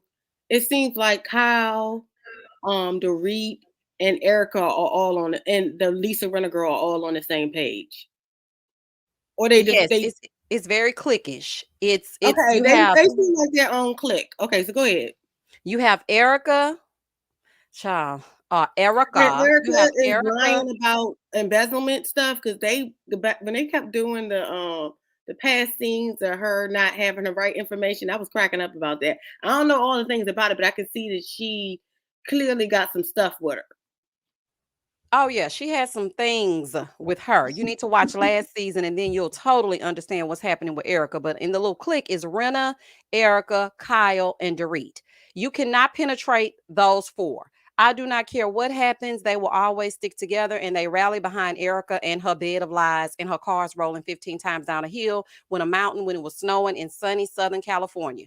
Then you have Garcelle, who was on an island by herself, and then Sutton came in, and at first it was like, could Sutton and Garcelle be friends? I mean, I guess. And then all of a sudden, Sutton was inch high private eye, and she decided to read this LA Times article about Erica. So she basically found out some things that Erica had done, or she read some things that didn't quite add up to her.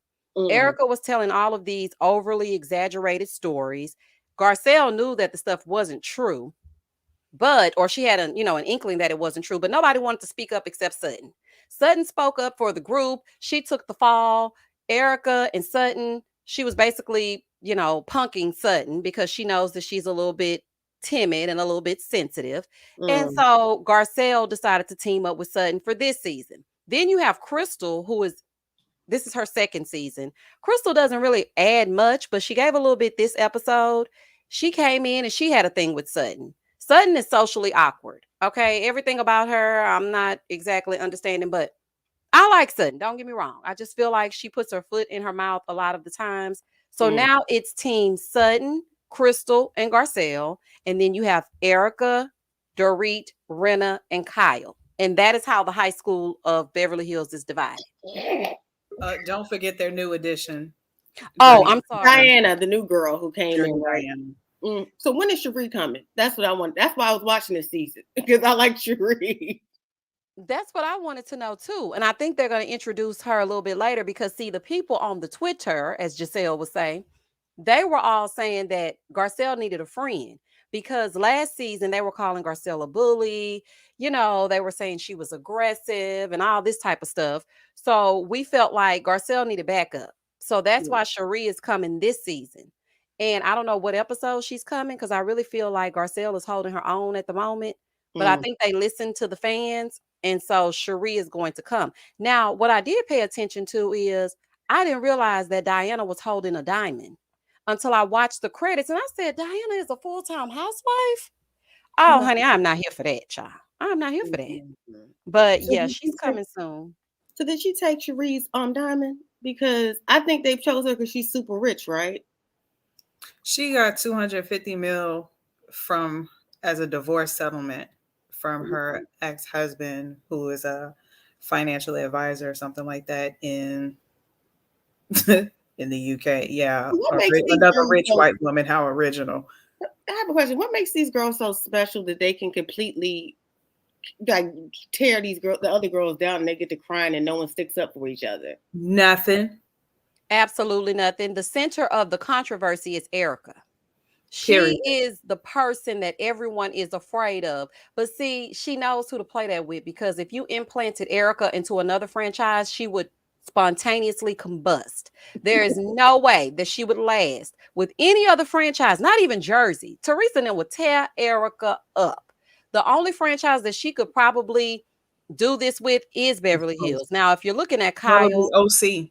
Oh, OC, yeah. She could hang in OC because Shannon gonna cry, child, and she gonna fall out. And then you have them other two that share one brain.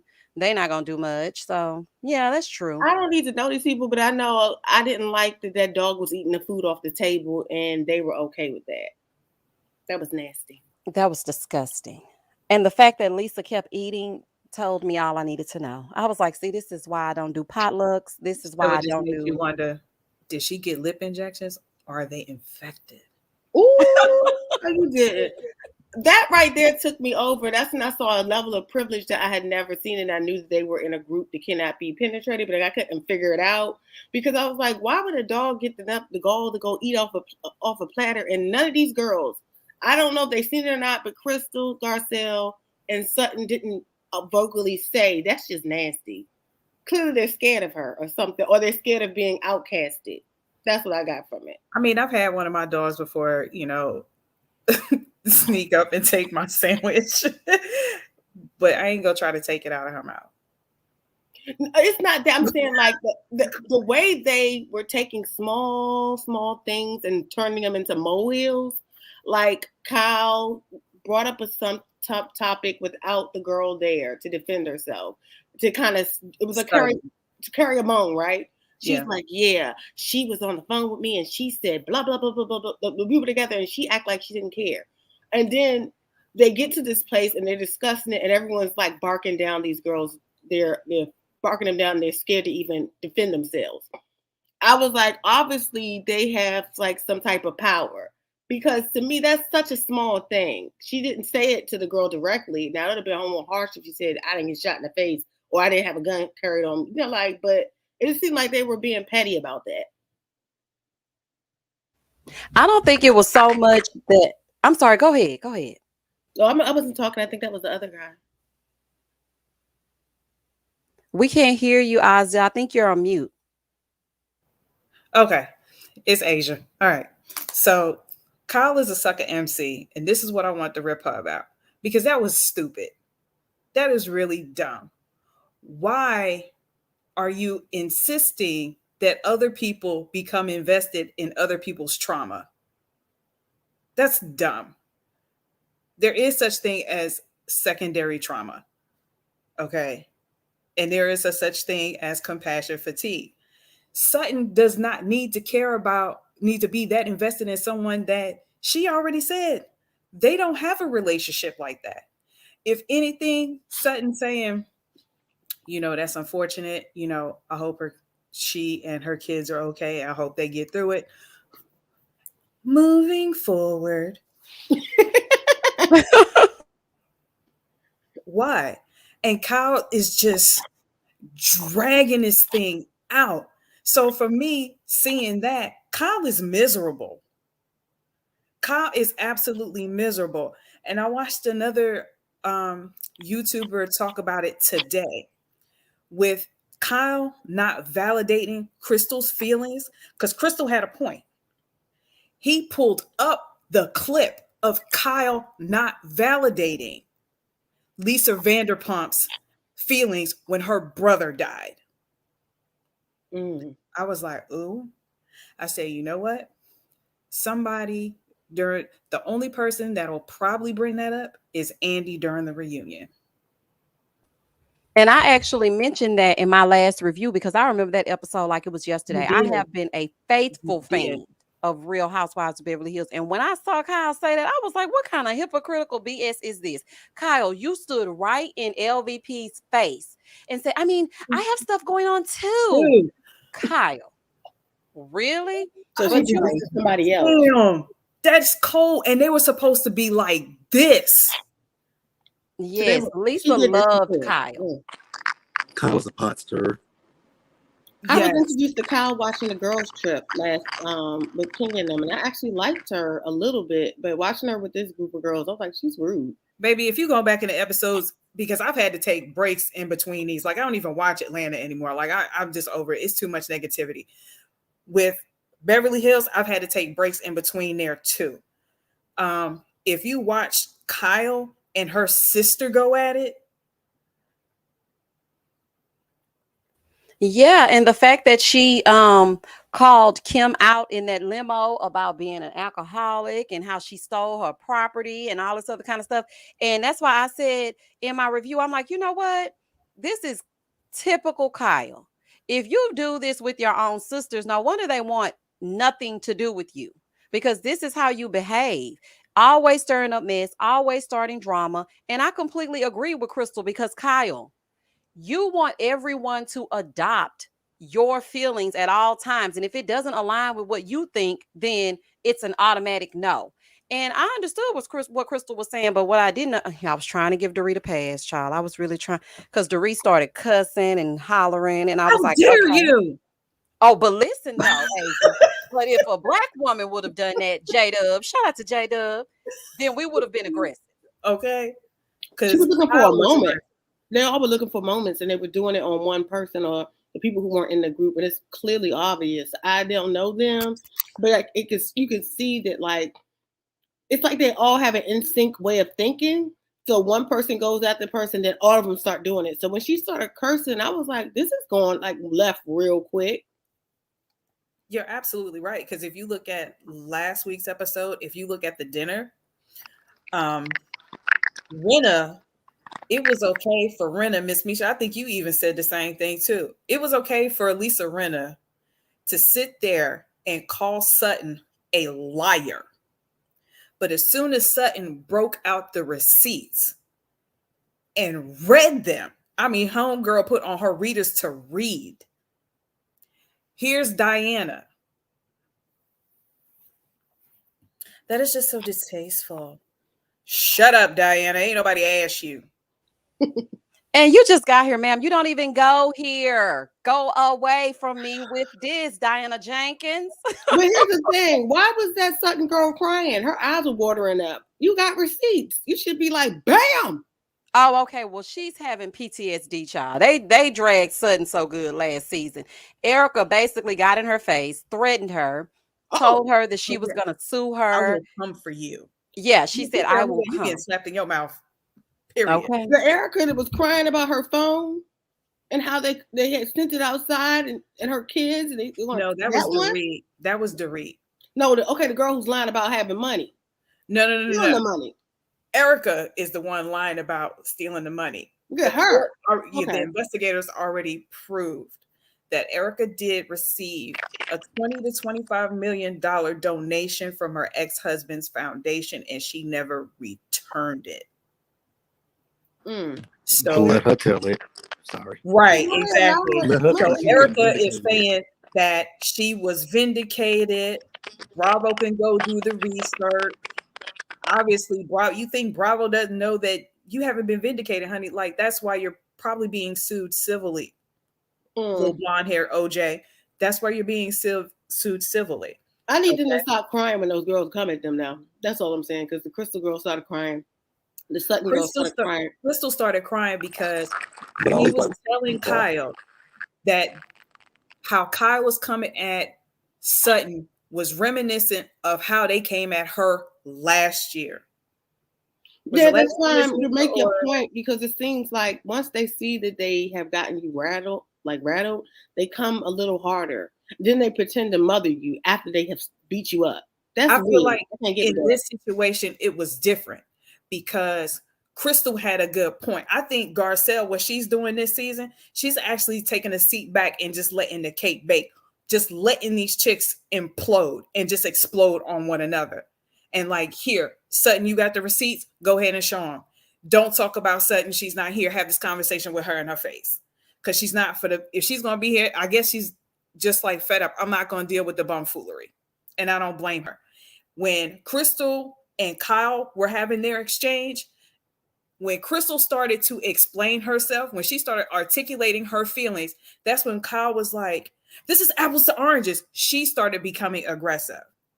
And when she told Dorit that she no longer wanted to have a conversation with her and that she wasn't, acknowledging, validating her feelings, Dorit, of all people, how dare you? Yeah. They get very defensive when it's time to explain themselves, because they know they have not a leg to stand on. Because you yell every chance you get. They have two emotions on Real Housewives of Beverly Hills. It's either cry or yell. It's either one of those. They don't do anything in between. And then because it's so cliquish, when one person says something, then the other person chimes in. Perfect example is last night when Sutton was saying, well, I was just reading the article. I was just asking questions. And Renna chimed in and was like, no, you called her a liar as well. Don't forget that. And I'm like, okay, Renna. And so what? Renna, why are you even here? Like, what do you do here?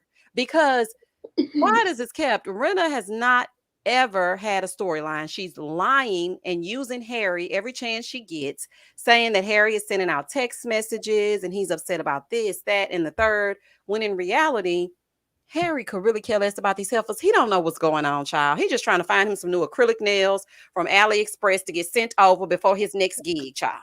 I don't know why Renna keeps insisting that Harry is involved in these women's mess. I don't like that. I'm like, Renna, stop lying on this man. Harry said on Watch What Happens Live that he didn't have a problem with Garcelle not saying thank you for the sauce or whatever. He had no idea. So I don't understand why she keeps, it's just a whole big clique. And now that Erica this season has become, I don't want to say boring, because I mean, it's just 3 episodes in, but they really don't have anything to talk about. So now they're targeting Sutton. That's what I can see. And it seems like she's going to break.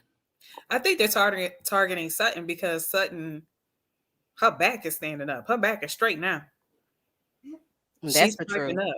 She's piping up. And Erica,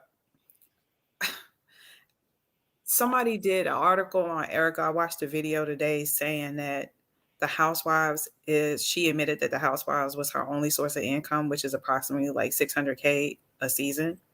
Oh. So that means you need to pipe down on your glam squad, honey. I don't understand, why do you have a 10,000? She said, what did she say before, Miss Misha? It was $10,000 a day for her glam squad, but you're going nowhere. Absolutely nowhere. I had a question. Why did she have a glam squad if she can't return her clothes? How's she gonna pay them? That's what I was thinking. From some embezzled, stolen money. I was like, you had to quit soon, because she's already said she can't even do what she's been doing to keep her wardrobe up. Omar said it was 40,000. 40,000 a day. And this is the thing. I think the people on her glam squad just want to be attached to anything Erica. They don't care if she got a dime, child. They don't care. They just want to be seen on TV and they want to stand up in those closets and talk about things that don't matter because some kind of way Erica has convinced them that these things have been disproven. So to me, when I saw her sitting in that closet bragging about how I guess I can wear something more than once, honey, do you know how many times I've worn jeans more than once, twice, three times, four times? Child, saw my mama the other day and she was like, "Are you back in them jeans?" I'm like, "Yes, ma'am, I'm back in them jeans, child. YouTube checks ain't cleared yet, okay?" But yeah, people are just enamored with Erica Jane, whether it be good or bad. So I think her glam squad is just clamoring to the fact that she's EJ. That's what I think. Oh, because I was thinking that. I was like, damn, She ain't never sold a record. I mean, Miss Misha, have you downloaded anything? I mean, oh, this girl makes music. she's supposed she that's Erica Jane is the persona. Yeah, she did used to make. Now I'm not gonna lie, honey. I was in here. It's expensive to be me. I was in here saying it was expensive to be me when she first came out. Because I really liked that song, and I was like, "Oh, Erica is really making a bop. Okay, I like it." But then, I'll pick up on a song on the show in a minute. I If I mean, you listen to do it. be, Who's Yeah, better, I'm a Destiny? fan. fool. I think you're acting a fool. Who's better? Who's better, Destiny or Erica? I Who's think better? Erica is better. Okay. Because I don't know. It's like, this is the thing about Erica. We never saw her outside of auto tune. Destiny was playing in my face in that booth, talking about turn me up, turn me up. Girl, be quiet until you get it to where it should be. Like, I mean, we thought Melody was so uncool, but at least Melody gave us something, child, before she just put it out there.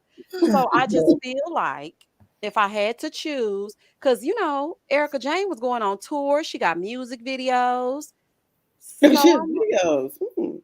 yeah, you Mhm. just put in on YouTube Erica Jane and her little videos will come up. But if I had to go with one, I'ma choose EJ, even though she's a scammer, because I feel like Destiny didn't give me the auto tune that I needed right away. But now that I have listened to I have listened to Destiny's song now that she's released it, and it's called On 10. And she been doing her little radio stops and everything.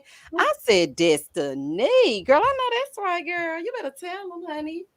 But yeah, now they're on equal playing field. But before it was Erica.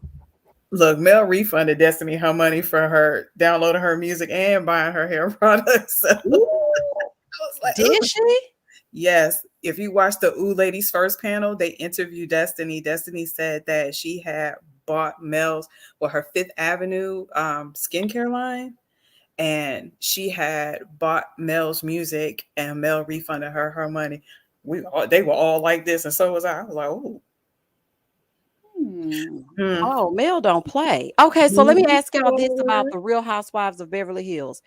Okay, what do you think about the whole break-in? Now, my theory is this. I feel like PK orchestrated it, allegedly. Okay, these are all alleged opinions, child.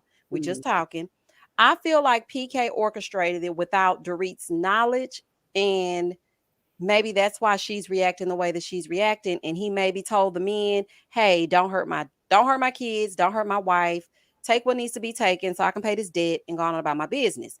But when I was rewatching it, the second episode they were sitting there talking about it, it seemed like Dorit knew about it because she was given just as fake as PK was. I'm just confused. For me, Most, Dorit has never been real.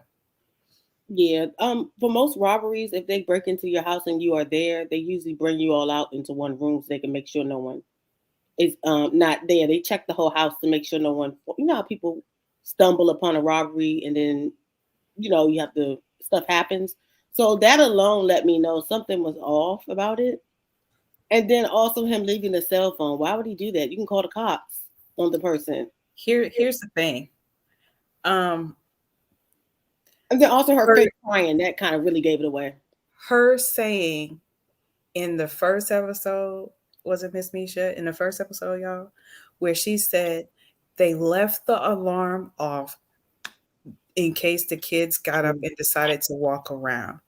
Now, anyone who has an alarm system in their home knows that there is a stay feature. You put in the code and hit stay so that people can get up and walk around, say, like, go to the bathroom. So Exactly. if anyone is right, bro, just period. So if anyone comes into the house through the entryways, doors, windows where there are sensors, the alarm triggers.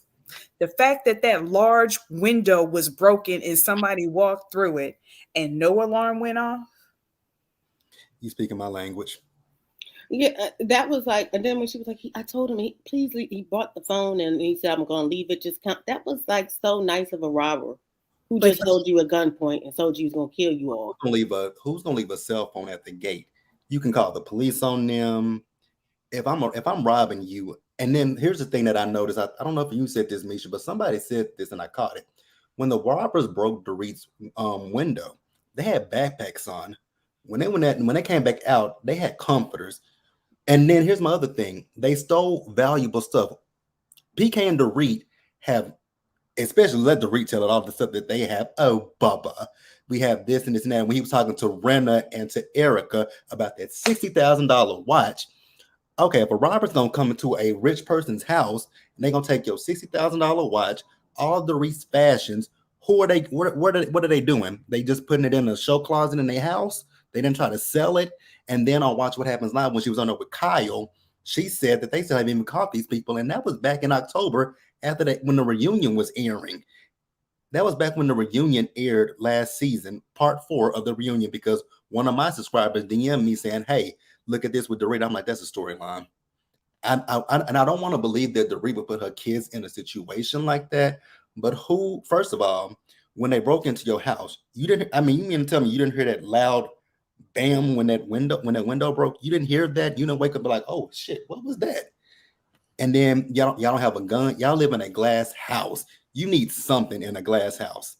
Like I just don't buy. I don't want. Like I said, I don't want to say that Dorit is lying, but I've never really saw for Dorit, especially after last season when she screamed at Garcelle at that reunion. Let me finish the sentence, Garcelle. And then she yelled at Crystal in last night's episode. If I was Crystal, I would turn around and look at him like, "Who are you yelling at? Because your kids ain't here. You got the wrong person to be yelling at." Which accent was she using? Her the The English one, UK? the Oh, okay. US one, that Oh, Connecticut the accent. The Connecticut. Connecticut accent. That's what she was using. So I don't buy it 100% with Dorit, but I just don't want to believe that they put their kids in that situation. And then when she was at Kyle, when she was being dramatic, I know Kyle's house was broken into multiple times, but Kyle made that whole scene about her, and I'm like, Kyle, calm down. It ain't that. I mean, it's deep, but it ain't that deep. And I kind of, so for me, I'll tell you guys, I used to like Erica. I'm here and there with Renna and Kyle, but they're rubbing me the wrong way this season, especially with the way that they did Crystal last night. Crystal made a very, very valid point. She wasn't saying that the situations were similar between she and Dorit. What she was saying was y'all gaslit her last season when she told y'all that Sutton was violated her. She wasn't, y'all made it sexual. She was just saying she felt violated because, hey, I'm in my room naked. You knocked on my door. I didn't acknowledge you to come in. You walked into my room. Oh, I don't know what you're doing over there, as if she was doing something bad. And then she just put her coat down. But now that is Dorit, and we got to pacify Dorit. I mean, that's just, it gets on my nerves with the whole Renna, Erica, and then when Erica chimed in and asked Sutton, do you feel bad about what you said about me last year? I'm glad Sutton said no, because you lied. When Tom went over a cliff and was in a cliff for how many hours again with a broken ankle, but they did surgery on his head, and then there was a mistress in the car with him. Where's the mistress at? Because we still ain't heard about that mistress yet. So Erica, she's talking about she's been vindicated where there is publications about you and Tom. There is a new lawsuit against you where they're saying that you are the head of the organization. There is a special called The Housewife and the Hustler that is all about you and Tom. Oh, So yeah, see that. so yeah, Erica, Sutton didn't lie on you. You lied on yourself, and you're just trying to backpedal now because you don't know what. And like the other person said about the Glam Squad, I said in my review, why don't you sell some of that stuff that you got? Because you're talking about you resell it and buy new stuff. How about you resell it and give some of that money to those victims, those plane crash victims, those orphans, those widows, the woman whose son got burned up in that accident. Give them something. They don't. I mean, I know you probably ain't got that much, but you can give them a little bit of something because those people were victimized by your husband because you're still married to him. You won't divorce him for some odd reason. You won't divorce him, but he's an invalid. So why is she still on TV? She needs the money. She does need. No, I'm saying no. She should have been fired just alone. All the stuff that they said it happened. Andy Cohen is all about. Andy would never. Look at what he's doing with Jen Shaw on the Real Housewives of Salt Lake City. They filmed because they were thinking Jen was going to court back in March. Jen is not going to court until July, and they've already finished filming Salt Lake City season 3. So Andy Cohen is all about the almighty dollar. That's all he wants. Phaedra got kicked off for. Let me shut up. That was because of Candy. Yeah, Candy chimed in and made sure that Phaedra, high class Parks, took her ass somewhere else after she made up Real that Housewives whole of Dubai. the whole dungeon thing. And as far as the cell phone, I want to talk about that. Not only were the nice robber guys from the fairy tale stories, not only did they leave the phone behind, they left it flashing by the There. front gate to alert her as to where her phone would be located. I can't, if y'all think we are crazy enough to believe that people that do not want to be apprehended down the street would leave this woman's phone flashing for her to find it, then you really think we're crazy. Correct. Like it made absolutely no sense. But then I'm confused because this episode, when Kyle played that recording of her saying she's having panic attacks and this and that, I'm like, what is it true or is it not true? I'm just confused. I'm questioning that whole thing because think about it. Okay, so you remember they were at Crystal's house when Big Mouth Kyle talked about Sutton and the whole situation that she said. But that is when Dorit said that she called them the night before and she was having a panic attack. But fast forward 24 to 48 hours, we in La Quinta and she's dressing up, she's going to Kyle's store. Where is that whole situation at? Because I mean, even when you were at Kyle's house when you got up, I couldn't tell anything. And I'm not minimizing it, but I couldn't tell that she had any kind of, PTSD, any kind of, anxiety or angst because you're still filming this show. If somebody broke into my house, I'm gonna tell Bravo, I'm gonna tell Andy, I'm gonna tell all of them, get the hell out of my house. My house just got broken into. I don't want to film. My kids were here. I don't want to film this show. I mean, I know I've already signed on, but right now, give me some time to get myself together because I'm not going to film this show. I think that's one of the things that really pissed me off of her is because I had an anxiety attack when I was away at grad school. And because I was in Kansas the following day, I needed to go to class. And so I couldn't leave a belabored phone message for anyone. I needed to text who I needed to text, like come to my barracks room, barracks, come to my dorm room, come get me to medical, and I need to chill out for the rest of the day because I had some serious stuff that happened to me before I went. I just pulled my ex-boyfriend and his brother out of a burning truck. Anxiety is real. It takes you out. It does. So for Dorit to be like, oh, I'm going to go over to La Quinta and I'm going to kick it with the girls. Baby, I was in this house. I was here chilling. And the fact that they have her on Xanax right now, when she got up and took her purse to the bathroom. Remember when Rena asked her what they doing coke in her bathroom? I'm just saying. That sounds good. I was like, doctors really don't like prescribing Xanax because it's so highly addictive. They prefer to give you like clonazepam or one of the other PAMs because they're less addictive. Mm-hmm. But I'm like, you got that in a good turnaround. Like a week and a half later, you were able to see your psychiatrist and get that? And even speaking on your point about anxiety, I have really bad depression. When my depression kicks in, it is debilitating. I can't do, like, my mother passed away 5 years ago. So whenever I get a depression with that takes me down. I don't want to do anything. I can barely get out the bed because I'm either just lethargic or I'm just crying. So for something like that to happen to Dorit, how are you able to film this show? I just don't understand. I know that Bravo pays them buku amount of money, but at what point do you say the money over my sanity and my family? Even Kim K took 3 months off, and she got robbed in Paris. She took 3 months off, and Kim K. And you know, that's very rare for the Kardashian clan. They do not skip a bag or a beat. Shout out to That's Candy. Candy. They don't. They don't skip money. And it just, and to your point, Asia, when you said, oh dang, I totally lost it.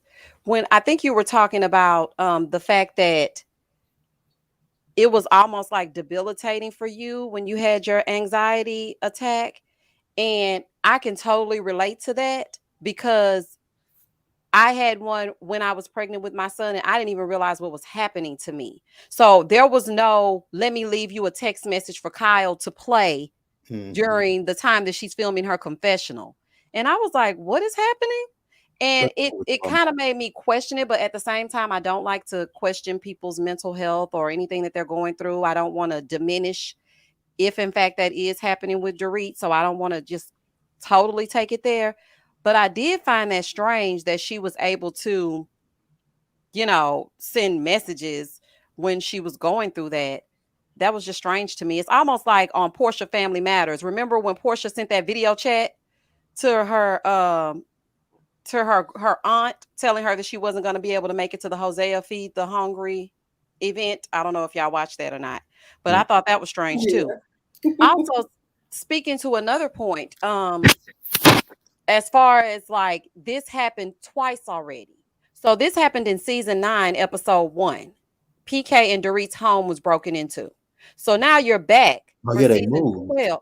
Yeah, but then you didn't learn from the first time to keep your alarm on, Here's the even thing. when Where you're was in the Bubba house. when she was having this panic attack? Where was Bubba at? Okay, because they sound like they living in Beverly Hood to me. Bubba was down there telling them which way to turn, left, right, back and forth. Bubba was not in no Florida or wherever he was. Was he in Tampa with Ralph? I don't know where Bubba was, but what I do know is PK came in that house looking around, all shisty, and calling Kyle before he called his own wife, I was went so to meet at Kyle's house. And somebody said something in my comment section. And when I tell you I hollered, they said that when PK walked in and he was getting ready to cry, Dorit wasn't quite ready for the cry yet. And they looked at each other and she was like, oh my God, we're doing it now. And she starts crying. And I looked back at that scene and that's all I could see. And it was hilarious to me because that seems like what it was. And it also, to me, seemed like this. If your wife was just in a home invasion, you would not come in and say to her, I've only been gone 2 days. What are you talking about? Your wife just had, a gun to her head. What are you saying? Like Because that it didn't comes make off like any he sense. ain't know. Like, what's going on? Yeah, I'm like, That's what it sounds like. It's a setup that Todd came at us with the. exactly. And speaking of Todd, let's transition on over to the Real Housewives of Atlanta. Ooh. While we're speaking of the stuff that Todd came up with to come at us with the bush. Okay, so now we're gonna transition into Real Housewives of Atlanta, and then we're gonna wrap it up here at 10:30 Central Standard Time. Real Housewives of Atlanta. What do y'all think so far this season? It's okay. It's a good season. It's a I solid. had to admit, I did watch that last Marlo. episode. I was like, y'all getting on my damn nerves. This is why I stopped watching y'all. Y'all getting on my nerves. Damn. Marlo, shut up. Kenya, shut up. That was the thing that was one me in this episode was Kenya. So let's go back to last season. Remember when they went on the girls' trip and the whole situation came up when all the ladies were upset at Kenya for bringing Brooklyn, which I was okay with them bringing Brooklyn. But why this season did Kenya I'm glad Bravo showed the beautiful bean footage when they were at that at that party, which I don't know why Kenya. Well, I know why Kenya did it. Kenya's with the mess. But when they asked Candy, can we bring a date or somebody? When Drew asked that question, she said, bring whoever you want to bring. And now Kenya's like, well, I wish I had she knew about that. Candy told you to do that. If you want to bring somebody, you can bring somebody. And then you talking about you single. It ain't just you, it's Sheree. She ain't got it. And Marlo. So true. JB, I'm about to drop you from the show. You're done. You're done. See why she ain't got it. Got See, but she Tyrone. ain't got it. She got Bad. Tyrone, who was in. Here's my thing with Sheree. She You setting up a upset new with story. Drew. You're upset with Drew about Anthony saying that you don't pay. Girl, that has been in the blogs for years that you don't pay people. Look how long it took you to get Chateau Thelma built. It took you years, and you ain't. And then these fashions, it took you another 10 years to get these fashions up. So Sheree, calm down. And then you talking about Drew, Ralph being gay. I'm sick of them with the gay thing because it's Sheree who always brings it up. If you go back to when Kim Fields came on, she alleged that her husband was gay. Yeah. When Mark and his nose ring came on, she alleged that Mark was gay. And now we're doing it with Ralph. Why is this a running thing with the Atlanta women? They want the men to be gay. Okay, Like, wait a minute, JB. Let me pause you. Actually, it was Kenya that started that because Kenya started talking about how he does plays, and Yeah. she was like, "Yeah, in the industry they call him Chrissy." Oh And yeah. Yeah, then she did. that's when Sheree took it, and her and I think it was her and Nene got on the Googler, and they tried to figure out what exactly was being said, and that's when they had that whole talk, and Cynthia didn't want to be involved because she was like, listen, I brought Kim Fields, good old Kim Fields. She brought Kim Fields. And so she didn't want it to be, where it seemed like she was involved in the mess. So she just decided to step aside. But Sheree was not the one that carried that bone. I gotta just say it was Kenya who started that one. But to your point, this franchise does do that a lot. And it's like this man is married. I mean, granted, child, we were Now, hoping for a divorce, but I mean, this is his wife. His children are gonna probably come across this mhm, one day. Like, y'all stop it. And it's like y'all, that's such a lazy read, honey. it If is. that's all y'all got. And this is the thing. I know a lot of people are like, well, this season's gonna be so good because they're being produced by the same people that did Potomac. Okay, they're being produced by the same people that did Potomac, but it's not giving me Potomac vibes. It's Number one, it's a whole bunch of recycled content. I don't want to keep seeing Portia every 5 seconds. Okay. If Portia wanted to join the cast, she would have accepted her contract. I don't want to keep seeing it every 2 seconds. I don't want to keep having flashbacks of what happened in yesteryear when Real Housewives of Atlanta was organic. No, we need fresh new material because if we really stop and think about it, everything is recycled. We got Candy and Todd still arguing about money. We got Sheree sitting up here worried about Tyrone. And the only thing I can think about when I hear the name Tyrone is when they were in when they were in San Francisco and Nene said, he's a con artist. Oh my God. Every time I think about think that, when about I it need a every laugh, honey, I say that to myself. He's a con artist. Because Nene child, she can't talk worth a damn. But when made you got her doing this over here with Tyrone, you got Kenya forever divorcing. Kenya, if you don't get divorced from this man and give him Brooklyn or don't give him Brooklyn or whatever y'all doing, honey, whichever borough you need to share it so y'all can be done. Then you have Marlo. And listen, I know the people wanted Marlo to be a part. Okay. I know that they did. But Marlo to me is better as a friend of. Now, hear me out. This is why. Marlo is giving me nothing. Okay. And Marlo is stealing a little bit from everybody else's recycled storyline. She building a house. We standing on the plot of dirt. It's been done. She by Sheree. She can't pay. Okay. Then you got Marlo going around asking advice about the children's. Girl, you've been with them kids for 3 years. Either you know it or you don't know it, child. I ain't got time. She went to Candy. Candy, I mean, I want you to be my village. Like, tell me. Then she go to Sheree. Sheree kids are grown. Girl, so tell me, like, what should I be doing with the boys? Like, what? Marlo, I liked you better, honey, when you were throwing that money up in Africa, going back and forth with Sheree and talking about how you are all about the fashions. It's giving nothing. Then you got Drew. Drew and Ralph are going to have a sit down dinner, have an argument, and cry every single season. And it's only been 2. I don't want to see it, honey. I don't give a damn. They're too pre-produced, Drew and Ralph. I don't believe their arguments, especially when it's done in front of people that don't know them. I mean, it was more believable when they were the therapist, but they're just way too overproduced. And Drew is just so ready to share. I've never seen somebody ready to watch their marriage go up in flames. So that's part of the reason why I just can't really get with the storyline. But yeah, most of the girls, I like the season, but to be honest with you, They it ain't wasn't. giving. It's not. It is reproduced. It's all recycled. One of the things I didn't want to watch again, and I know people might not agree, but Candy in the bedroom, Candy. I know she has to sell it, but I did. I wasn't feeling her giving out those little goodie bags and talking about. I was like, we've done this before. We've done it multiple I times. wasn't feeling her giving it to them. That's It the was. thing. I wasn't feeling it in regards to what they had on. I don't want to see my cousin and his woman with I their was stuff thinking out the same and with thing. it was creepy to me. It was very creepy.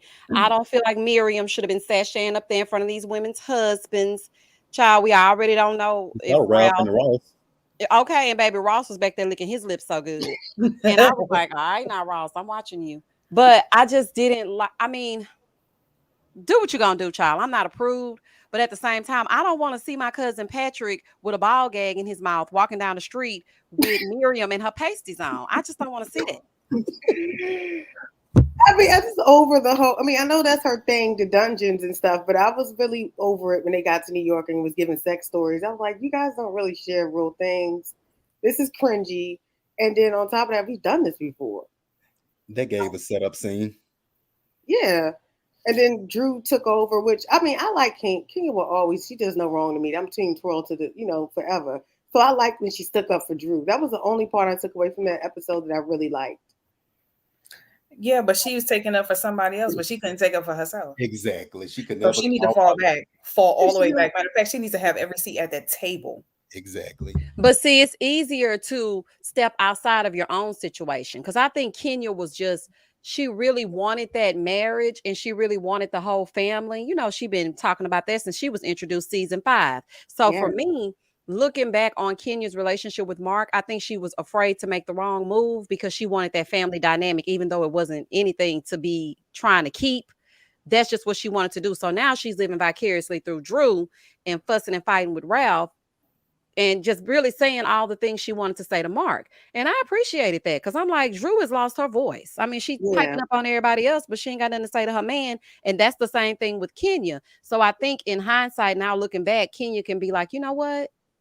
I let Mark get away with this when it came to me. And I just think that that's like a big sister, little sister dynamic. Now, I don't know Yeah. how it's going to play She out the probably rest would of have the voted. season. I It's don't like, know because for me, the way I see it is that Kenya, we didn't see Mark before. Like I didn't even watch last season. Like I said, they're too toxic for me. But I happened to watch jumped on YouTube and watched the last 2 episodes. We didn't see a whole lot with Mark. Because I remember I did watch that episode where she had like that charity event and he was there and he was just like ultra rude to her. yeah. That's the one where he like cursed on the camera and When went, he cursed out he cursed out production as well. Ken. yeah. I mean, when you are Kenya gives me very thirsty. She was very needy about getting into a relationship. So she got into the most convenient one she could. And But this is she what needed more time. convenience gives you. So yeah, her saying what she said to Ralph was correct because I think he's an idiot. But again, Marlo getting on Drew, she was correct about that too, because it is your fault. It is what you allow people to do to you. And if this is true with their dynamic, this ain't the first time. It's not gonna be the last. Drew's really not gonna go anywhere. That's the You gotta truth. give. I would say with Kenya's situation, I've noticed with her character archetype, when she really wants something or she wants to, have a relationship. Like remember when she first used to be try so hard to be, All those renegades. The no, renegade she was trying so hard to Walter. be. No, I'm saying she was trying so hard to be Nini's friend. It was times when Nini would be straight up disrespectful to her, and Kenya would just brush it off and smile like, "Well, Nini." And it got to a point where they had. I mean, Kenya was trying so hard until they had that pillow fight. That's when Kenya just woke up and was like, "This girl don't like me." I feel like it was the same thing when she was like fighting to stay with Mark. It was so many red flags as this man does not like you And she just kept pushing and pushing and pushing, and to a point where she just like, okay, I think the whole situation at that party and him cussing out the production and humiliating her, she had to go through that to realize this man don't want to be with me. She been But wanting what Portia had. That's why she was beefing with Portia, because she wanted everything that Portia had. Portia had a husband who was rich. Portia had a stepson. She had that family dynamic and that man and the money that she wanted. But she already knew the baggage that Mark came with, because I had read something about him where he's got 2 kids up in New York. yeah, he Oh had yeah, he does. And I don't know why Kenya would want Portia's life, child. She was in a living hell. Cordell was halfway, didn't know if he was coming or going, child, with his little blockhead self. And then on top of that, he was treating Portia like, I mean, but she did say there were 265 days in a year. So I mean, it's neither here nor there. That's just a side note. I mean, this is the same person who thought the Underground Railroad was an actual train. underground. She did. Not it was electric, child. When she said that, she's like, somebody has to be driving the train. Honey, I ain't gonna never let her forget that. When Nene read her end up in that confessional about the 265 days. Nene said, where that bitch live at? Oh my goodness. So I have one thing to say about Drew and Sheree. You know, they're arguing over this whole situation with Anthony, but he is the one that started this. He went and told Sheree that Ralph is gay. He went and told Drew that Sheree can't pay.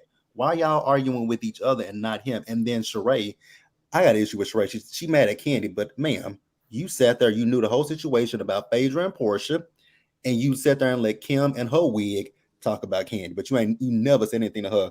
But you want her to come and tell you what Drew said, and technically it wasn't Drew. It was your assistant that you paid, didn't pay. I don't know. I really feel it. I really truly feel like Sheree, this might be an unpopular opinion, child, but Sheree really don't bring much, honey. She just brings nostalgia. It brings a bone. If we're really being real. True. Sheree is just a familiar face, honey, like that old pair of jeans that I keep wearing every 5 minutes.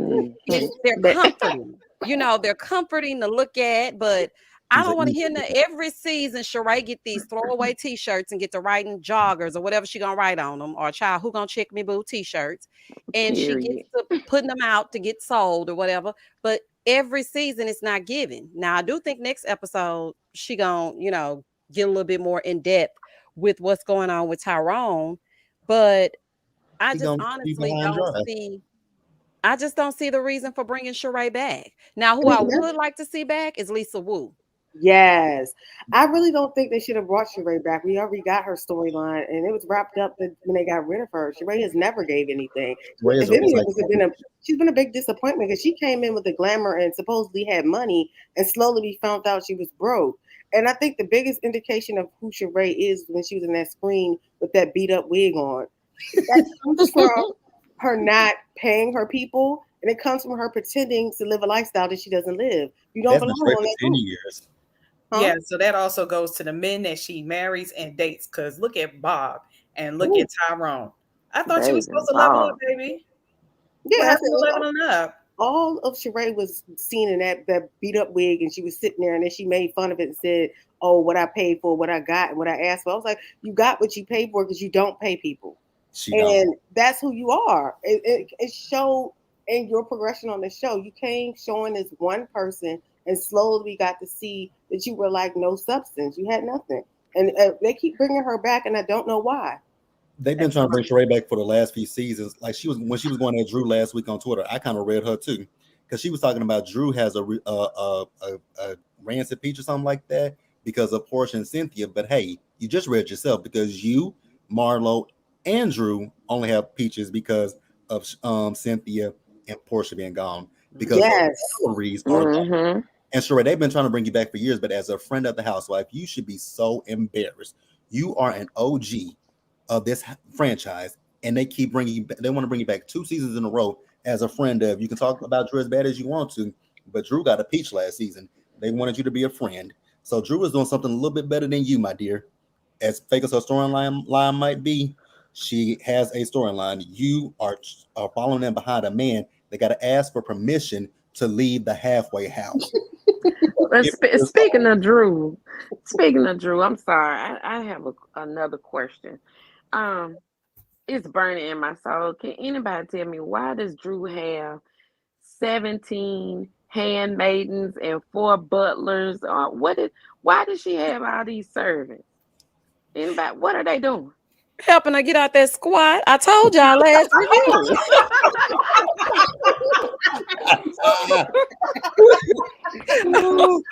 Oh, Jesus. Baby, I got I get see a servant number one. What do they call them? Helping assistant. I'm sorry, assistant number one.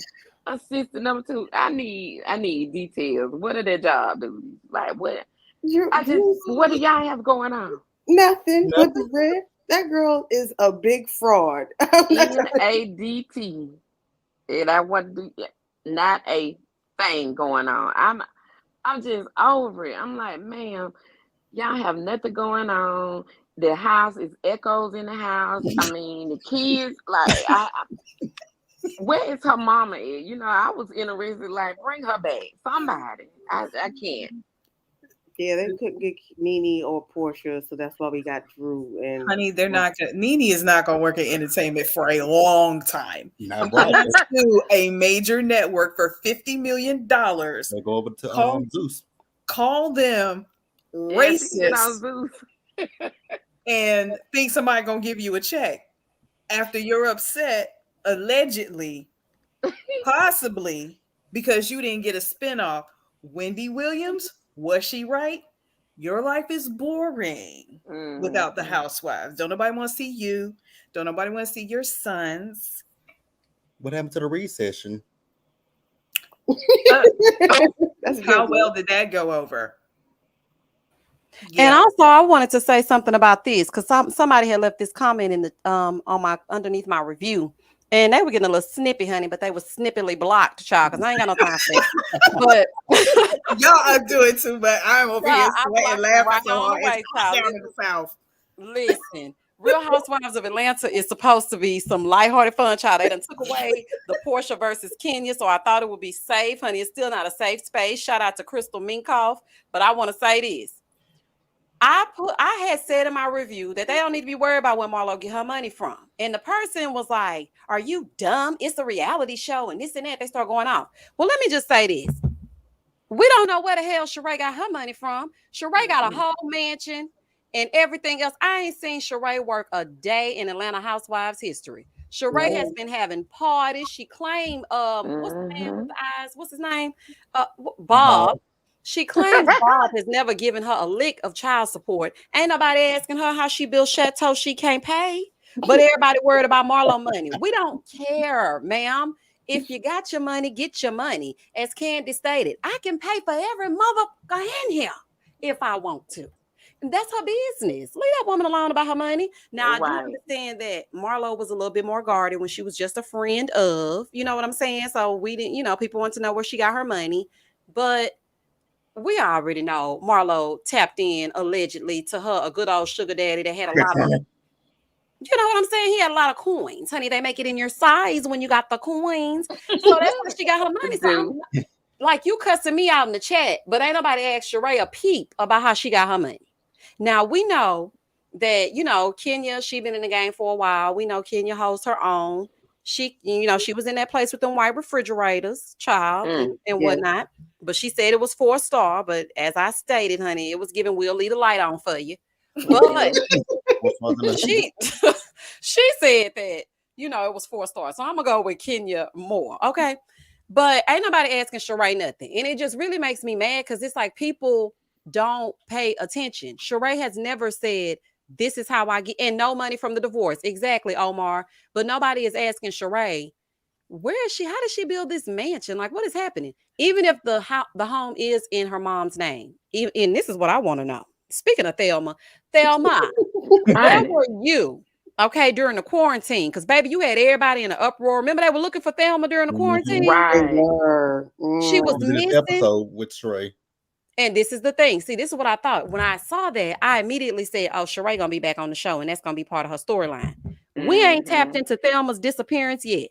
Now, Bravo, I'm speaking directly to you, honey. I'm gonna need to know where Thelma was. Because that's very important, unless Sheree was just lying, trying to get attention so she can get back on that show. Because That didn't make any sense to me. But I said all that to say, if we not gonna ask Sheree where she gets her money, then leave Marlo and her sugar daddy money alone, honey. I I want to don't know know what this question. Thelma does. What Okay. Thelma do? Because Thelma has some great credit. You sure do. That's what I was getting. Period. That's my question. Baby. That's my question. Now, Yeah, Sheree money back. said, I can remember, and y'all please do correct me if I'm wrong. Seasons back, once her divorce from Bob was finally final, she didn't get a 7-figure settlement, but she said she got 6. You can't afford that much square footage off of a 6-figure settlement. No. Mm-mm. And that Now, basement. Okay. Miss Ma'am question here. I have that question. Sheree is in her 50s. Why is your mother's name on your home? Because her finances could not afford a home of that caliber. But ain't nobody asking not nothing of Sheree. Because I'm like, Mm-mm. okay, because when you get approved for a home loan, it's based on your income. Mhm. Yes. So Mm-hmm. I don't know what Thelma got going on either. But at the same time, the fact that she couldn't get it, coupled with the fact that where's the financing coming from and the money, or is it that they're both on the home? So That's what I was did Here's the thinking. dirt good decrease part. in value in the 10 years that Sheree was trying to build that chateau she can't pay?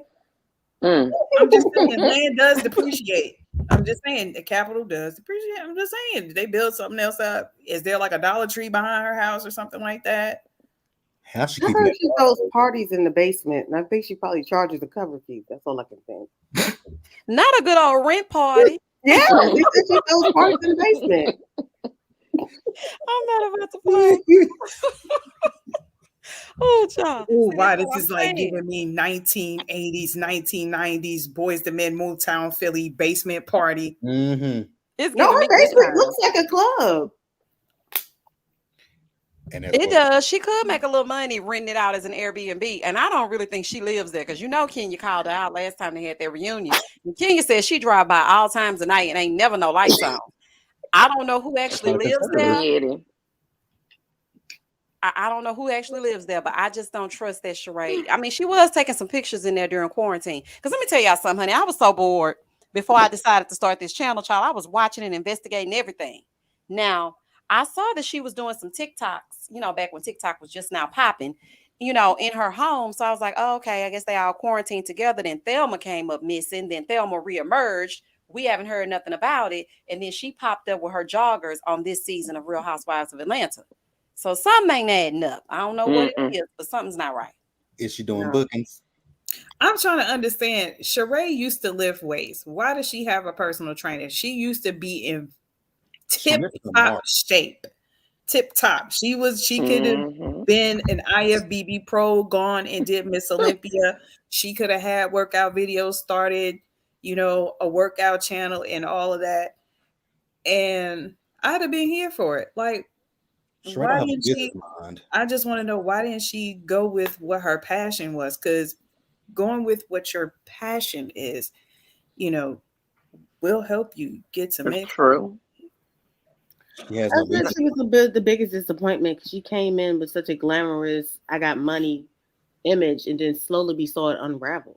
And now she had, like you said, like as I said, I think that's why they got rid of her the first couple of seasons.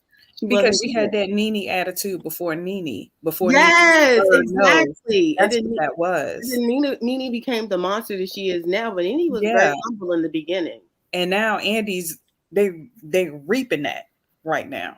Yeah, Yeah. they created Nene. Yeah, they did. And another reason why I think Sheree is filming with that trainer is because that's what she does every single time she reemerges. She Mhm. gets somewhere and get to working out. Sheree, we know you gonna wear your joggers. We know you gonna lift a weight. What else can you give us? Okay. And I mean, okay, you sitting at that little cafe waiting on Tyrone, but he's a con artist, so he's not gonna show up. Then if you don't give us Tyrone, what else are you gonna give us? So that's why I'm not That's just so understanding no why they fancy. brought her back. She I going would've- over there to love after lockup. That's what she needed. That would have That's been hey, good. They said he in the middle of it told her he didn't want to do the show, and that's why They she should have lost cease that and desist. storyline. Bravo. Yeah, and that ruined her storyline for the season. He probably can't. I mean, like Tyrone probably don't want people to see him. I mean, thinking them charges.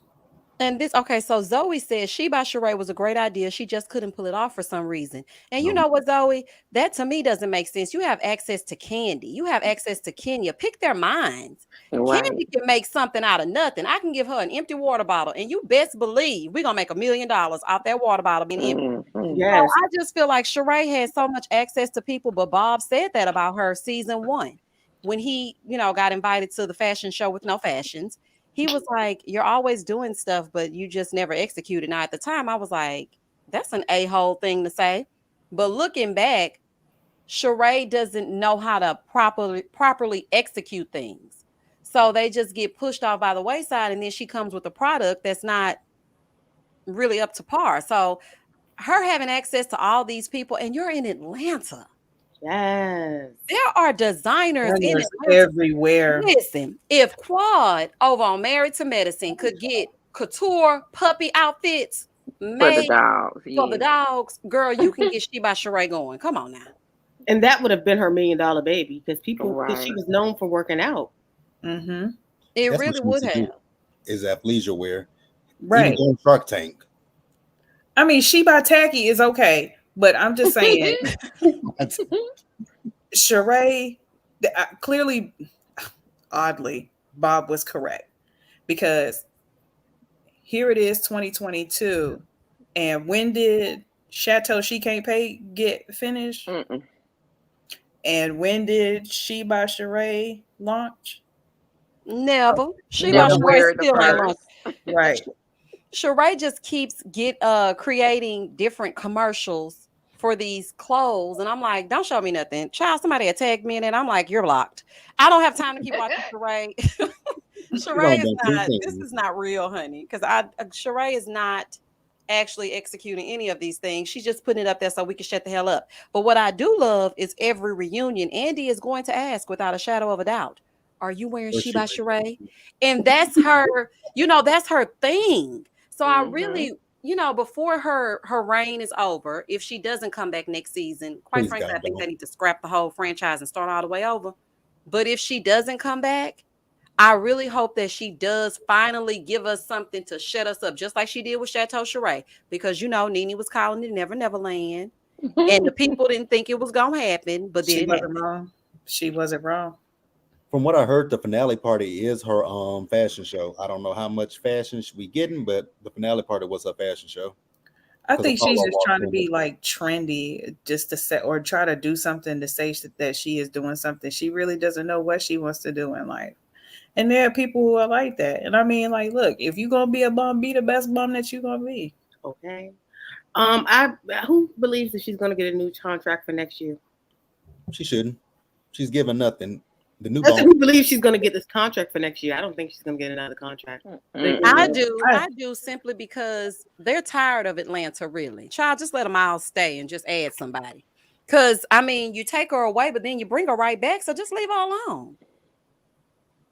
That's what I think. And I think that they're going to bring her back because the show is not what it used to be. Back when they could take their pick of women, it was different. Yeah. But Right. now Atlanta is not the same. And when I tell y'all, they used to be my favorite. You couldn't speak to me on Sunday. Like between Oh, 7 yes. and 8, like there was Mm-mm. no way to contact me. I was off the grid because I had to watch The Real Yes. Housewives of Atlanta. Now Me sometimes too. I'm like, oh, child, it's 7:15. I got to do a review. Oh, my bad. I So forgot they come on. yeah, it's like whenever it Mm-hmm. comes on, I just watch it, but it's not the same anymore. So I do think that she's going to get a contract for next year. I mean, for next season, because they're going to see that whole thing with Tyrone play out and they're going to want to talk about it. And then next season, she's going to talk about it some more. Then they're going to do this whole thing probably with her trying to find some kind of man. And child, wasn't that her Ha- story before? Yes. Have we talked about Candy and the condo and the Really selfish. I'm like, let that man have one win. yeah, like let him Let me tell come you on now. something. They need to keep that property. All they need to Turn do it is into flip it. Airbnb. And that's what I said. Turn Right. it into an Airbnb. Her daughter, Riley, His is daughter. across the bridge in New York. That means you don't have to stay in a hotel. You don't have to stay with Riley. Hire somebody to clean that place when you leave. Mm-hmm. Yeah, they could redo it, but I just think Tandy doesn't want him to have anything for himself. I They think she can likes not all the kill you the money. way she was sounding. Just let her come in there, She sounded like a contract to kill you more. Yeah, King will get it together. She knows everything. Mm-hmm. I But totally I forgot don't about Riley being in New York. That's an excellent Yeah. And point. Kayla's there That too. building that Riley is staying Kayla. in, Yeah. I watched Candy's YouTube channel. She interviewed Dorinda because Dorinda lives in that same building That's my as money. Riley. Yeah. What? She's in Manhattan. All Candy has to do, where that condo is, man, jump in the car and drive across the bridge and go uptown, man. They go Ain't down. they rent this place like over $1 million? Oh, you know Dorinda gonna spend some money. Yeah. Hey, Go downtown Katie. and go see Riley. Like, you can save some money. But I said in my review that they could just put it as an Airbnb, flip that, make some money from it. And then when y'all there, stay there. Y'all ain't got to get a hotel because Candy's talking about she don't want to clean up. Girl, hire somebody. Just come in there. I mean, you're going to be there for what, a few days? Hire somebody to Mm-hmm. come in there and clean that and you be done. And she's talking about she doesn't want it because Todd had it with another woman. Y'all are going to gut that place. It won't even look the same once y'all are finished with that. Take out that ugly staircase to hell. Y'all, it will be a different place. You won't even be like, who was supposed to be living here with you, Todd? Oh, that's right. Don't remember. Todd said they Mm-mm. didn't even live in it. He and his ex never lived in it, obviously. So he ended up stuck with it. And I Oh, thought the okay. same thing. I was like, why don't you flip it and turn it into an Airbnb? And when you start doing Airbnb and you start making money, the money that you get in from the Airbnb, you can use that to hire a cleaning service. Mm-hmm. Right. Okay, so Hot Tamira said, I don't know why Todd didn't give it to his daughter. She lives in New York as well. I don't like the way Todd treats Yeah, his daughter. I Me don't think either. but I see, don't think here's he the would thing. give it to her because he feels like, why would I gift you something? He's all about the hard work. But at some point, sir, Mm-hmm. what are you hanging on to these things for if you're not going to pass them down to make life easier for the people coming behind you that you helped to Right. create? But you can't come into her life as a teenager, young adult, and try to preach to her about Exactly. hard life and hard work when you've never been around pops. My stepfather tried Period. to with me. He came in at 14 trying to tell me how things were going to run. And I'm like, sir, you just came into my life. I'm 14. I realize I'm a teenager, but you don't run nothing over here. You don't tell me what can I do. Yeah, My mother that raised me, she has authority, not you. she don't need him. She And I know doesn't need him. she worked with Mona Scott and all them people. Yeah, she's working. I mean, I remember I saw something about their relationship was already tense. Like, she didn't like how Todd spoke to her because he doesn't know how to communicate with her because he's never tried to talk to her. You weren't Mm-mm. there in the beginning, dude. You don't have an imprint on her. She's been up top. That's true. And I don't know what the backstory is as to why they didn't like have a relationship in the beginning. I don't want to lie and say, if I'm not mistaken, I think it was something like he didn't know that he had a daughter or something like that. But I'm Right. not I sure. remember I reading that remember. I too. think I remember that. Yeah, Mm-hmm. so I think that's probably why he wasn't involved in her life. But even now, it's like, wouldn't you want to make up for lost time? But And it's the way even Todd like, treats her. yeah, and a few seasons ago, when she was just like, he doesn't call me sometimes. We haven't talked in this long and this and that. And I'm just like, I do not like the way you are treating her. Because I will Me feel some either. kind of way if you got with Candy and now all of a sudden you're in this home and it's a ready-made family, just add water. And then Mm-hmm. now here I am, the outsider, and I'm your daughter. And then you have two other children after me with now your now wife, and we're not all meshing. Like, I don't like that. I was like, what is happening? But let me read this comment really quick. 2L said, I'm on Please do. toddler's side of this argument. Candy is being petty when she's had other men staying and hunching at her house. But 2L, Ooh, listen though, All she up is into being this. petty, but she sold her house. When she met Todd, she did, well, she tried to give it to Mama Joyce, but then Mama Joyce was like, I don't want to be in here choking on a chicken bone, and Todd put me out in the street. So then she didn't give it to her. So, child. That was that old house, the one that she been had for years. The one Mm-hmm. that Mama Joyce had messed up, right? Right. She sold the Okay. house she was hunching in. Then when she got with Todd, that's when she got the new house, which is what I thought Oh, they both okay. had together, Okay. but obviously they didn't. And I was like, what? So I that's was, Candy's house. yeah, Yes. it's just Candy's. Mm-hmm. Because I thought they were dating when she bought the house, but they weren't engaged because Mama Joyce was already living in that house and Candy had another house before she bought Right. the house that she's in now. So Todd doesn't have ownership of that house. No, Oh, he's not on the title at all. That's That's what he said to her in one of the Yeah, he said it last episode. My name ain't on this house. Mm-hmm. And that was just I was like, really? But next episode, I hear him tell Riley and Candy that her, Candy, and Mama Joyce are really disrespectful. And I mean, at a point, it's like, okay, how many times are y'all gonna diminish this man? He's not Right. going anywhere. Okay, he's been around and enduring whatever for 7 years. Y'all gon' like my grandma would say, honey, y'all gonna run Candy Man off, child. Leave this man Candy gonna be alone. sitting there crying because she by That's what herself she. because her daughter got a Mm-hmm. bad attitude. She spoiled, and your mother's by herself. She miserable because your daughter Miserable. cheated on her. Well, Miss Right. Joyce got a man. She got a man. Miss Joyce got a man. she We do? can't tell because Yeah, she she not keep Okay. married, in but the she got a business. man. I mean, Wait a minute. you don't need a partner to be happy, but gosh, Wait a minute. Does she have a man though? Because remember they were taking those pictures for that on Candy in the gang. She was taking pictures to find her little friend on a dating app. That was the older Mm-hmm. sister. or It maybe she wasn't got a hold of Joyce. some bedroom candy. I don't know. What is it? Mama Maybe Joyce like took Miss took Wanda. a picture too and did a profile. I Oh, think the guy left. He probably was sick of it. because that's who destroyed the house was Mama Joyce's boyfriend. Yep, Right. he Right. messed up the bathroom. Mm. Yvette said, I thought Mama Joyce had gotten better with Todd. I think this Me is what I feel too. like when it comes to Mama Joyce and Todd. I feel like they do fine as long as the cameras are not going. Mama Mm. Joyce likes that back and forth is what I feel like. And as soon as those Mm-hmm. cameras come up, all of a sudden she can't stand Todd again. A perfect example is when they had their reunion and Candy was like, Todd was kind of shocked because he thought him and my mom were cool. And then he looks at the show and finds out that he's a lemon and I'm lemonade and this and that. So I just feel like Mama Joyce puts on for the cameras. Mm-hmm. Candy gonna That's have to Candace's stand up mother. to her mother, or otherwise she gonna spend the rest of her days by herself. She gonna have to figure that out. But Candy is a Southern woman, so most Southern people, we don't believe. I mean, when it comes to our parents, we want to respect them, but some people won't put their parents in their place as much as they need to be. Oh, And I've Candy, seen it. I don't think it should apply to all. I've seen it on both sides. Living here in North Carolina, I've seen it like But honey, keep her off the show then or something. something. Because I don't know how much more Todd can take. I don't know. Set her up with some bingo, friends or something. Mm-hmm. I feel Shuffleboard. she talked about his mom and his mama being a hoe and his daddy being a pimp.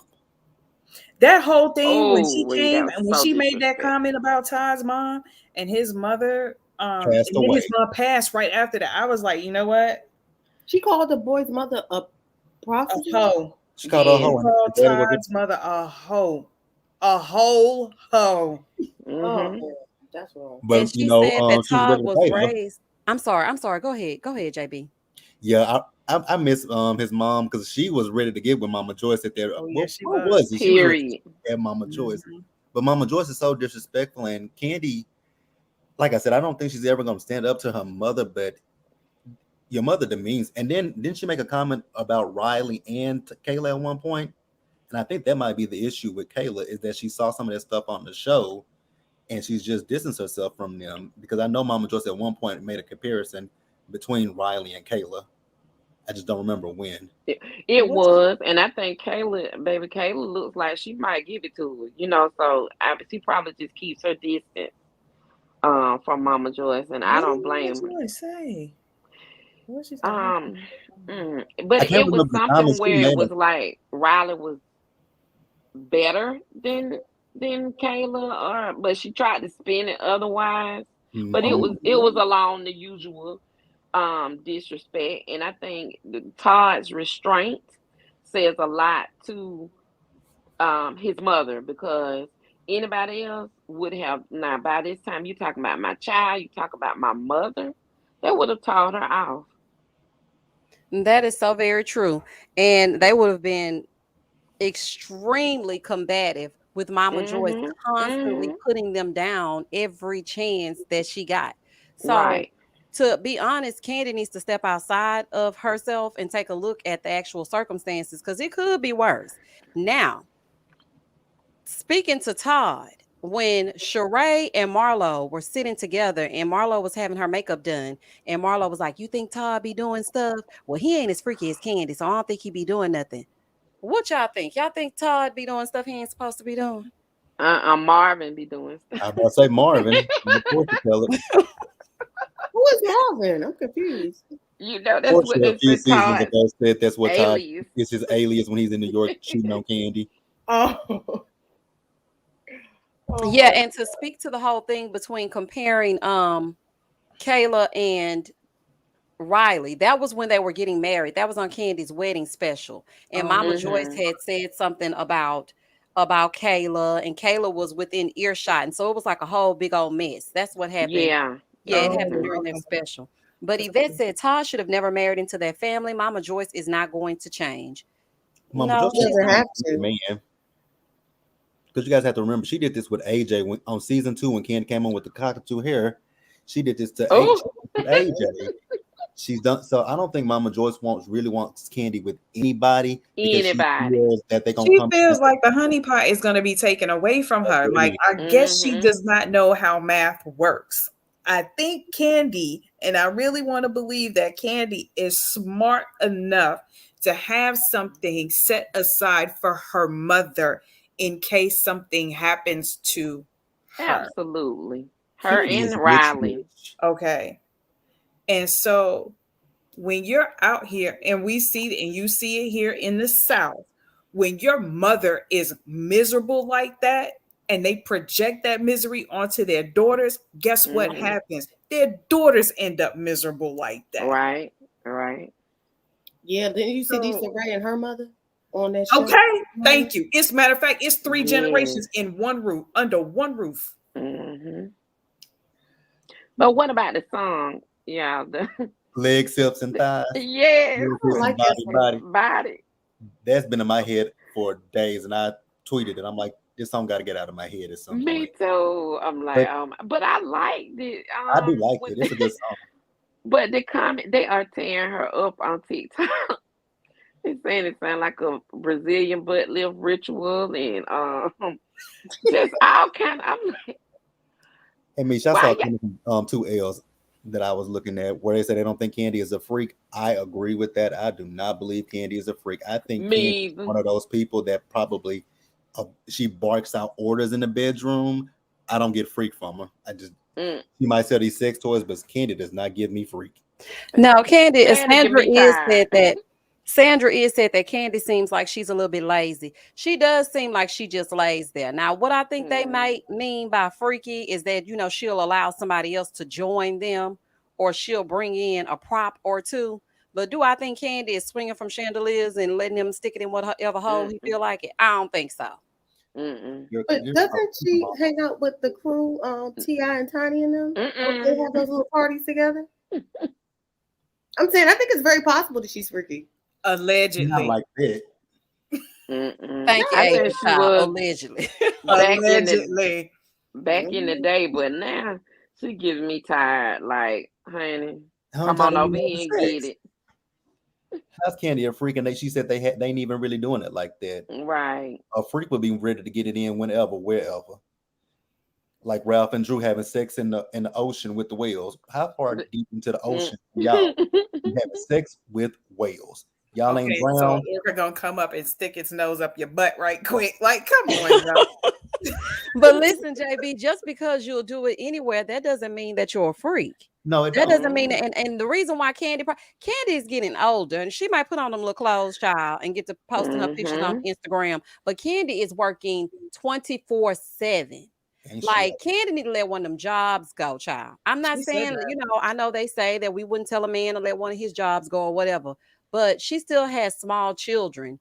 And Mhm. also you want to, pour into your marriage a little bit. Now, I did see somebody in the chat just a few minutes ago said that men that are often disrespected, like Todd is, will probably stray or whatever. Yeah, that, and on top of not getting the attention that they need to cultivate a marriage that's gonna last. Child, I mean, I know it's better when you miss each other and come back together, but if y'all coming back together to Netflix and nap, what's really the point? Right. But That if is- he is very discreet about it, cause He got that Marceau cheating. Ooh, yeah, ooh, ooh. except he didn't run his mouth like Martha, like No, you mean with the no, no, gaslight Michelle. He like don't have the Martha. friends to run their mouth like Marceau did, because That Martell Marcel, part. brought it to the they said the forefront. reason why Marcel is not getting caught because he's cheating with a married woman. That's a Allegedly. good way to cheat. Uh, it got allegedly, but gotta be because Allegedly somebody with something to to lose. lose. Somebody said that in my comments, and I was like, you know what, that does make sense because I said in my video Mm-hmm. that the girl obviously don't have no self-respect for herself because you letting this man take you to a dive motel. He ain't dying, he ain't giving you no kind of food. He just coming in and doing his business and dipping. But then somebody said, well, JB, you got to think about it. Maybe he's cheating with someone that has something to lose because I also remember when they did that live with was it Martell's cousin that they alleged that he had an affair with, and that one was on live saying that she didn't have an affair with him. I was like, okay. Mm-hmm. It wouldn't be me. But I don't know. Tisha like it. I love it. Looking at that Mac made me want to work out. He's sitting up there laying in that bed looking like Pearl from Blade. I was like, ugh. Oh wait, I can't. I be looking at Marcel and The thinking, only reason why I believe that particular thing with Tisha, I mean, with Marcel and a married woman, because they remember when Martel believed that he tried to come on to his wife. I was like, well, that means he's going after another married woman because Melanie and Martel were married, but it seemed like Martel was more offended because he probably knows more about the women that he cheats with. Like, I believe he would try to get with my wife. I just can't imagine nobody want to cheat. Mm. I mean, it look like he ain't got no teeth. Who, Marcel? Yes, Marcel Yeah. got All no of them are teeth. handsome. I may not like them but they're all handsome men. It's just when Mm-mm. he look like when he talk, he ain't got no teeth. He just look like he has no teeth. And then Well, baby, what she need him No for? He don't teeth. need no teeth. I don't want you nibbling and biting me down below, child. and the Put your Scott teeth away, child. We don't need your teeth. Long and as the your Scott tongue working, brothers, we fine. all of those Scott brothers are gaslighters. I was It's watching the a live with birthing one of hips them for brothers, me. the oldest brother, Mark. He was on a live with some women, and I was like, oh my god, he talked about Mel the entire time. And when they would question him, he would just go off on women. I'm like, oh my god, who would want to marry any of these Scott brothers? Mm-mm. I used to think Maurice was a good one, but then looking at Maurice over the last few years, I'm like, nah, you just like your other brothers. Y'all all like, and y'all talk about your Mm.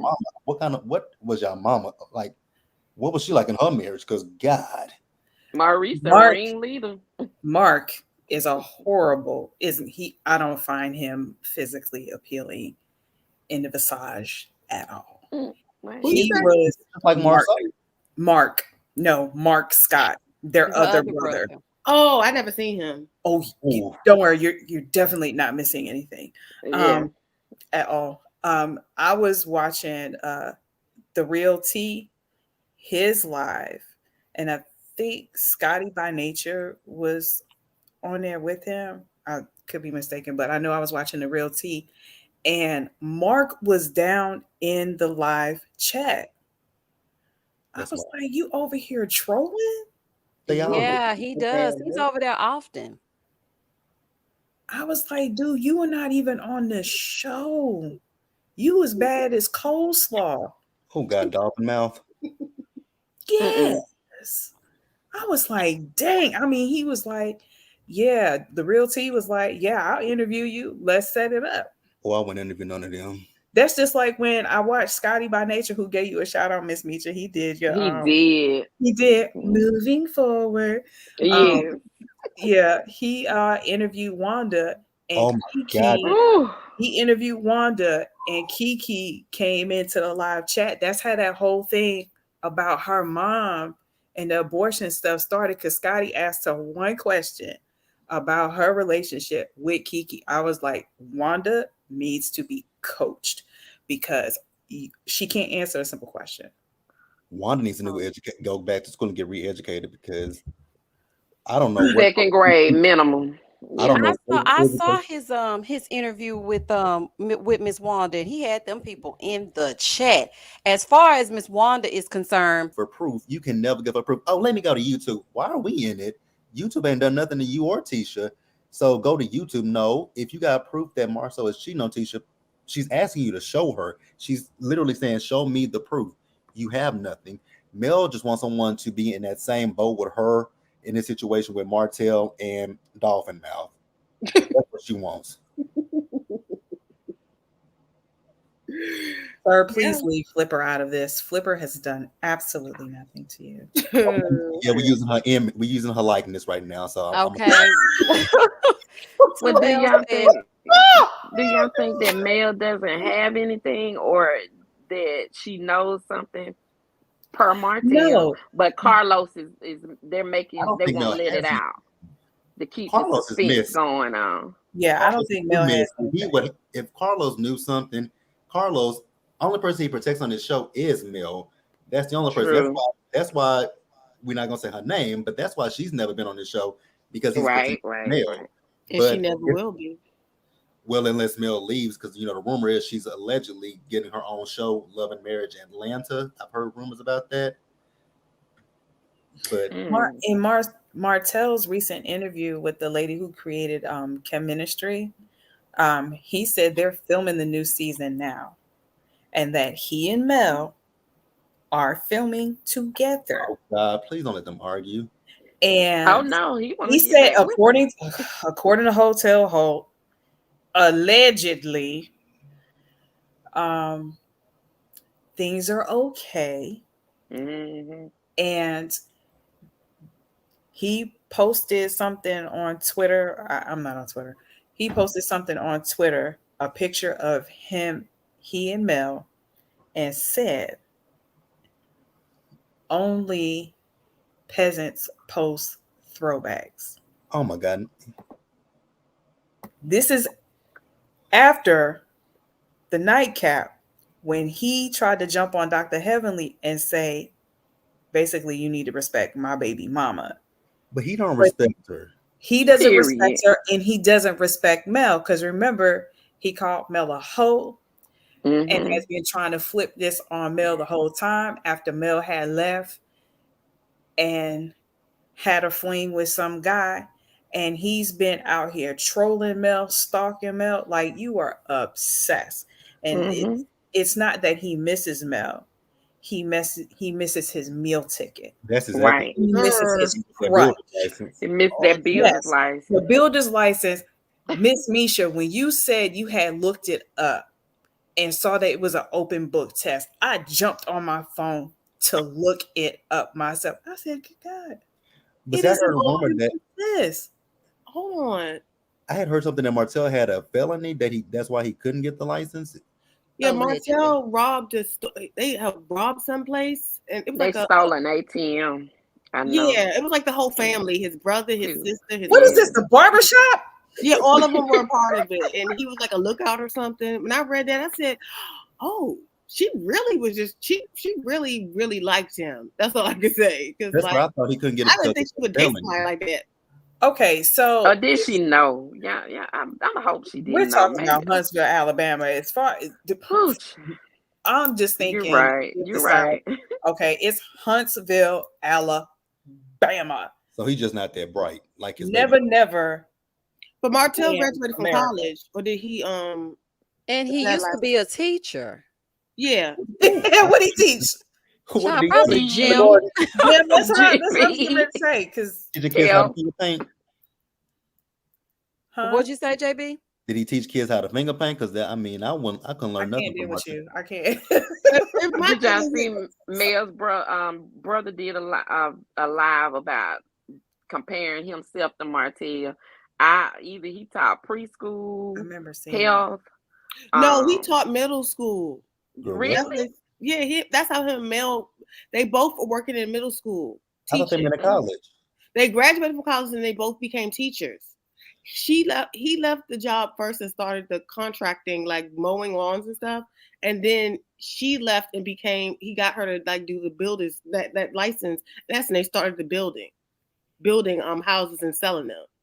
but he initially started first doing like contracting, like mowing lawns. So how did he get into development? Because that is something completely different than starting up, Yeah, that's what happened. He moved into doing development, and he came to Mel because Mel was doing really good as a teacher and told her she would be great when it comes to the business side because he was a contractor building houses and stuff. But that's when Mel stepped in and got the license, and then that's when they created the Hope brand.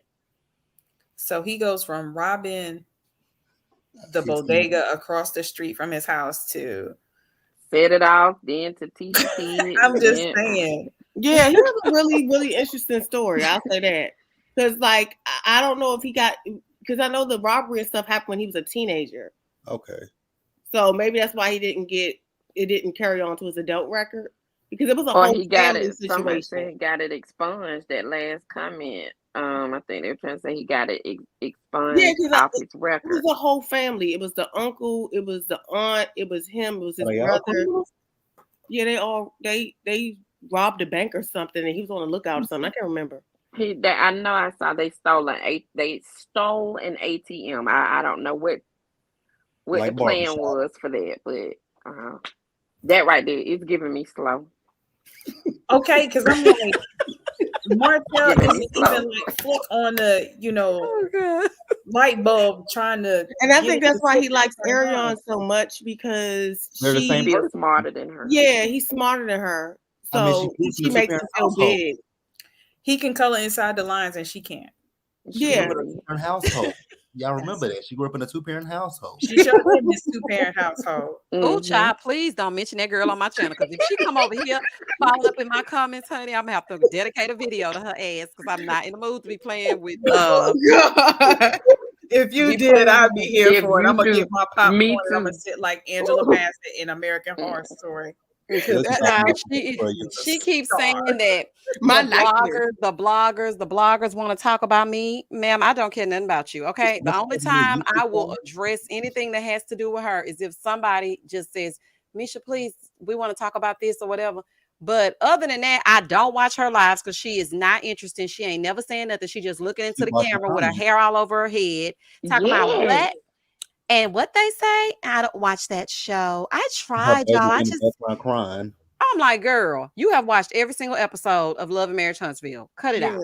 But she do everything on the live right after it goes off, and then says, "I don't watch that show." She do everything on the live, but check on the baby. Out on her BS though. He did a video and called that broad out.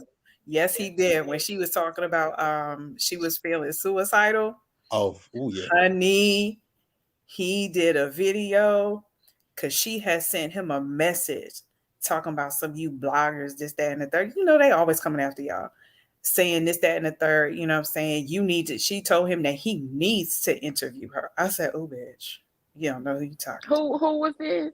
Coleslaw said that to Funky Dineva. How do you go from giving me slower suicidal to talking about some you need to interview me?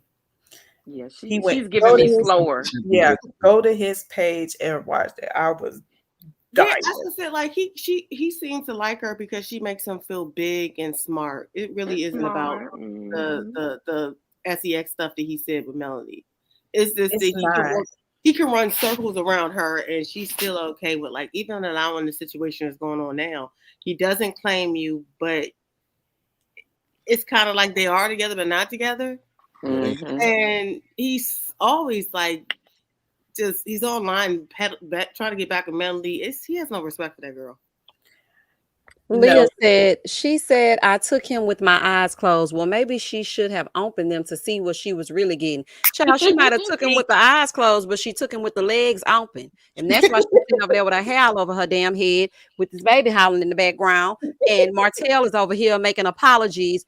This is my sorry for 2004 videos over there for Mel and her songstress ways, honey. So if you took him with your eyes closed, honey, I wouldn't even tell nobody that. Okay, I wouldn't even repeat that because this man wants his wife back and he's working towards that. And that's how a narcissist will do you. When you cut off their supply, all of a sudden they start making it real known that they love you, they miss you, they wish they've never made this mistake until they try to wear you down like Steve Urkel did Laura Winslow. Absolutely not, He honey. just disrespected her on the nightcap when Dr. Heavenly asked him, "Will he marry? Is he gonna marry Oh, her?" He yeah. said, That's what I'm "No." talking about, the He disrespect. said, Like, "No." yeah, it's very blatant. He acts like he don't know that girl. That Every man time flat they out bring it said up. no. He didn't hesitate. At He all. said no. At all. But fam, think about it like this. She went out her way to disrespect Mel. Okay. Mm-hmm. He I'm did. not on Facebook, Twitter, TikTok. I got rid of that stuff back in like 2012. She went out her way to disrespect Mel, to troll Mel. Damn near call Mel a boatload of bitches because she thought she won. Mm. But She you did. ain't never went. So when Tasha K asked this girl about nursing school, now remember, I Mm-mm. live in North Carolina. I live in the RTP area. Ain't nothing but medical, medicine, and IT around this bad boy. Mm. You ain't finished nursing school? I worked at a university that had a nursing school. I know how hard it is to get into nursing school. You Definitely. said that you Did she basically drop you were out? so enamored by him. You was just so swept off your feet by him that you didn't finish school. No, you dummy. The reason why you didn't finish because you probably didn't pass the prerequisites to get into the darn program. Mm-hmm. Period. Not Yeah. only that, but you thought that you were going to replace this woman. She thought Martell had more than what he had, and that's why she dropped out. Exactly. That's why she Mm-hmm. dropped out of the nursing You were program. trying to be Mel. That Yeah. was your career goal, was to be Mel. Yeah, You once he can't brought her be- that Benz or whatever car they had matching cars. Yeah, they She had matching started beans to and believe like, oh, this boy got money, he's on TV. And then she wanted to be male. I want to be in the seat. I don't want to just be sitting on the side. I want to be the wife. And that's No, when the you're right. problem started. Martellus had karma. Yeah, it is karma. But as they Mm-hmm. said on Four Brothers, you don't pay a hoe to screw you, the F word. You pay her to leave. Oh, that's a word. Because here's my thing with her. If he's divorced from Mel, if you thought you were this big and bad, why didn't when that divorce was inked and stamped, why didn't he come and stay? Why didn't he come with you? Why is he still, he's divorced and he's still trying to get back with his wife? But I'm pretty sure you still let him come over to your place and have sex with you on the regular. You look Of stupid. course. That's the reason why it's like, I don't know. And then all the guys on the show said like he's different when he's around Arion. He's more like street. He's more like he gives her like a real rugged version of himself. He's not kind to her. He's He's aggressive. yeah, he's That's aggressive. because he's given the image that she's given. Like when he's with Mel, they dress alike. They're a power couple. They're very, upstanding citizens because that's how Mel carries herself. But then Yeah. when you get over there with her, she's like, an around the way girl with bamboo earrings, at least 2 pair. Yes. Now he got to be over here pretending like he back in the days where he used to swipe them ATMs. So that's why he's giving a different Low. vibe over here with her because child, I will never say her name, child. It's just won't something about baby. I cannot get with the side chick of the year award, honey. I'm not gonna be able to say her name. But when he get over Mm-mm. here with her, that's why he gives a different persona because he matches energies. Whoever he's a relationship chameleon. Whoever he gets with, that's who he becomes. Mm-hmm. So that's why he wants Mel back because he's like, you know what? Yeah, I'm gonna need that old thing back. I like what I had. Yeah, he likes And the version of himself with her. right. 'Cause So see, that's other why I feel like he wants to get her back. But just like the stud therapist said, Martell was still finding ways to put his foot in his mouth. And I don't think Mel is gonna fall for the okey doke when it comes to Martell because she sees how happy you can be on the other side. So I feel like she gonna stick with it. Yeah, and she feeling herself right now. Yeah, she and especially with all the, and I feel like also she will be letting down all of the mail drops or whatever they call, child.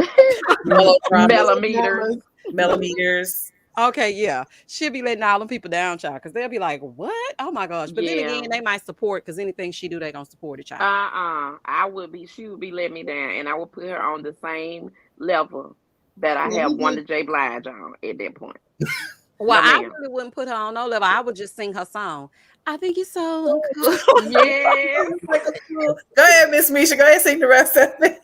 I think you're so uncool. I think you're acting a fool, and all my subs be roasting you. Shout out to Melody. Honey, because if you get Period. back over there with Martell, honey, I don't know what else to tell you. And don't come back over here because don't think we forgot. I But don't want Kimmy to hear said that they would nothing. get back together. You said You I know, what, think JB? they are eventually, not now. yeah, Kimmy has been saying Kimmy said last season that they're gonna get back together, and I believe that they will get back together at some Only point. only reason I believe it is because like Mel's personality, even though we all support her and want her to do better, she's kind of a narcissist herself. She is a narcissist. So I'm She is. like, how is she gonna find a good man that's really trying to do right by her if she still carries that like vampire energy? Wait, do y'all think they gonna get back together? I do not. Oh, I hope I Mel don't hope fall for that. not. Well, I mean, don't- she changes her disposition, but it seems like she's gotten worse. Like she's on a rampage this season, going after everybody, just chopping heads. Because she's angry.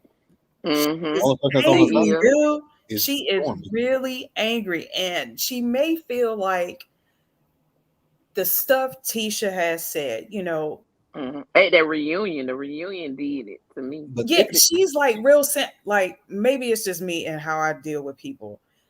You're real in your feelings to be in your late 30s about whether or not somebody feels you a good or bad friend. but I don't see, care. That part. Carlos I asked don't those questions. care. You are so in your feelings about it. I mean, like, look, this is this is giving me real Sweet Valley High. It really is. Yes. Yes. Oh my God, I loved Sweet Valley High. Me too. It really is. Because I am not invested in you to tell me that I'm a bad friend. Okay. Mm-hmm. And that's where we leave it. Just like Destiny. Destiny, I think she's an all right chick, but she seems really thirsty to have that friendship. When somebody sits in your face and they tell you that they do not like your character,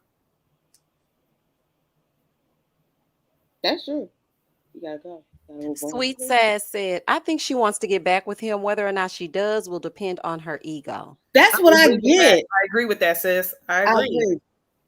I agree. I Y'all really feel think like if so? this show didn't happen, they would still be together with the side baby. Would. Oh yeah. It may, and a lot of people say that it was probably public opinion that swayed her to leave him. Possibly. But I've heard I've been in that situation before and I wasn't on TV. I'm still not on TV now. And this happened to me when I was underway right before I served in 9/11. No, bro. No. And my ex did the same thing. He kept reaching out to me. We have zero to talk about. Yeah, I mean, for me, it's not just it's the kids too. And that's the whole Like, thing. We have zero to It's talk about. 4 kids that like right now she's juggling babysitting and all the rest of that. And Martell was a good father in regards to caring for his kids. But if it wasn't for that show, she probably still would be with him. But let me ask you this. So if they get back together, how is it that he's going to see his son with coleslaw? To be honest with you, I think if they got back together, they would be moving to Atlanta into a whole new franchise, like you said. They She might as would well be leave, a she would small leaving Huntsville all alone. And that baby, I hate to say it, would be a casualty. Mm-hmm. But Martell is going to come back to Huntsville to see his son, and he's probably going to sleep with coleslaw. But she's not in her world anymore. Melody does not want that girl in her world. That's why she's left Huntsville, essentially. She wants to have her own independent world and life on her own. That's why she feels kind of like suffocated, because everybody in Huntsville, it's a small town. It's a big town, but it's a small town. Everybody knows them and everybody knows their drama. She does not want to share the same place with the girl, too. Because she was sharing him essentially before this. Oh yeah, like Tisha, They were- like they were Wanda trying to said, they were find sister wives. Yeah, Because Mel did have Sugar Mama after she knew that Martell was cheating on them. Was cheating on her. Yeah, but the difference is that like the perception, she still had control over how people saw her. Now everybody knows you're in Huntsville and they know that your man sleeps with like this girl that don't got no sense. Right. She can't control the narrative. No, but if she moved to Atlanta and put him on a leash and he listened to her and followed her program, that's the way she would take him back. That's I if may be wrong, but I just think she would. That's if the court will allow her to move to another state. But I'm saying both of them move to Atlanta and get back together. You see what I'm saying? Like Mhm. she doesn't want to be in Huntsville anymore. Mm-mm. And she has all these business opportunities in Atlanta. But he would be dead weight. That's like, Well, it wouldn't be when it comes to the kids. He can help her with the kids. And he would be dying to get back in that household anyway. I think he would take anything at this point. Martell ain't gonna change though. Yeah, I definitely do think he will take anything. And also, you're right, Asia. I don't think he's ever going to change. It sounds good, but absolutely not. He's going to do the No, he's not same going to. thing. But she never had a problem with the cheating until he came to the show. That's true. She had to But before they were on the show, he was already cheating. So she already knew about it before they got to the show. And she was okay with it. She's a laughing stock, and she can't control the narrative in Huntsville. But if she made them leave Huntsville with her and got to Atlanta and started their family again and left Coleslaw in Alabama with this baby, of course she would take him back. But then he would have to play her game on her new turf. And Martell is a follower. Like he doesn't have anything profitable in Alabama anyway. She was the plug. Crime doesn't pay. Fam know that. 2L said that's not true. She can have a problem with it, but choose not to leave. That's true. I mean, yeah, you can have a problem with it and choose to stay, but it's like you're condoning it at that point. Not the way Coleslaw explained it. They talked on numerous occasions, and she was nice to her and some other stuff. I don't buy nothing that Coleslaw. Yeah, I was getting ready to say, baby. That's green. I mean, it I seems still like want her to get a coloring book and learn how to color inside the lines.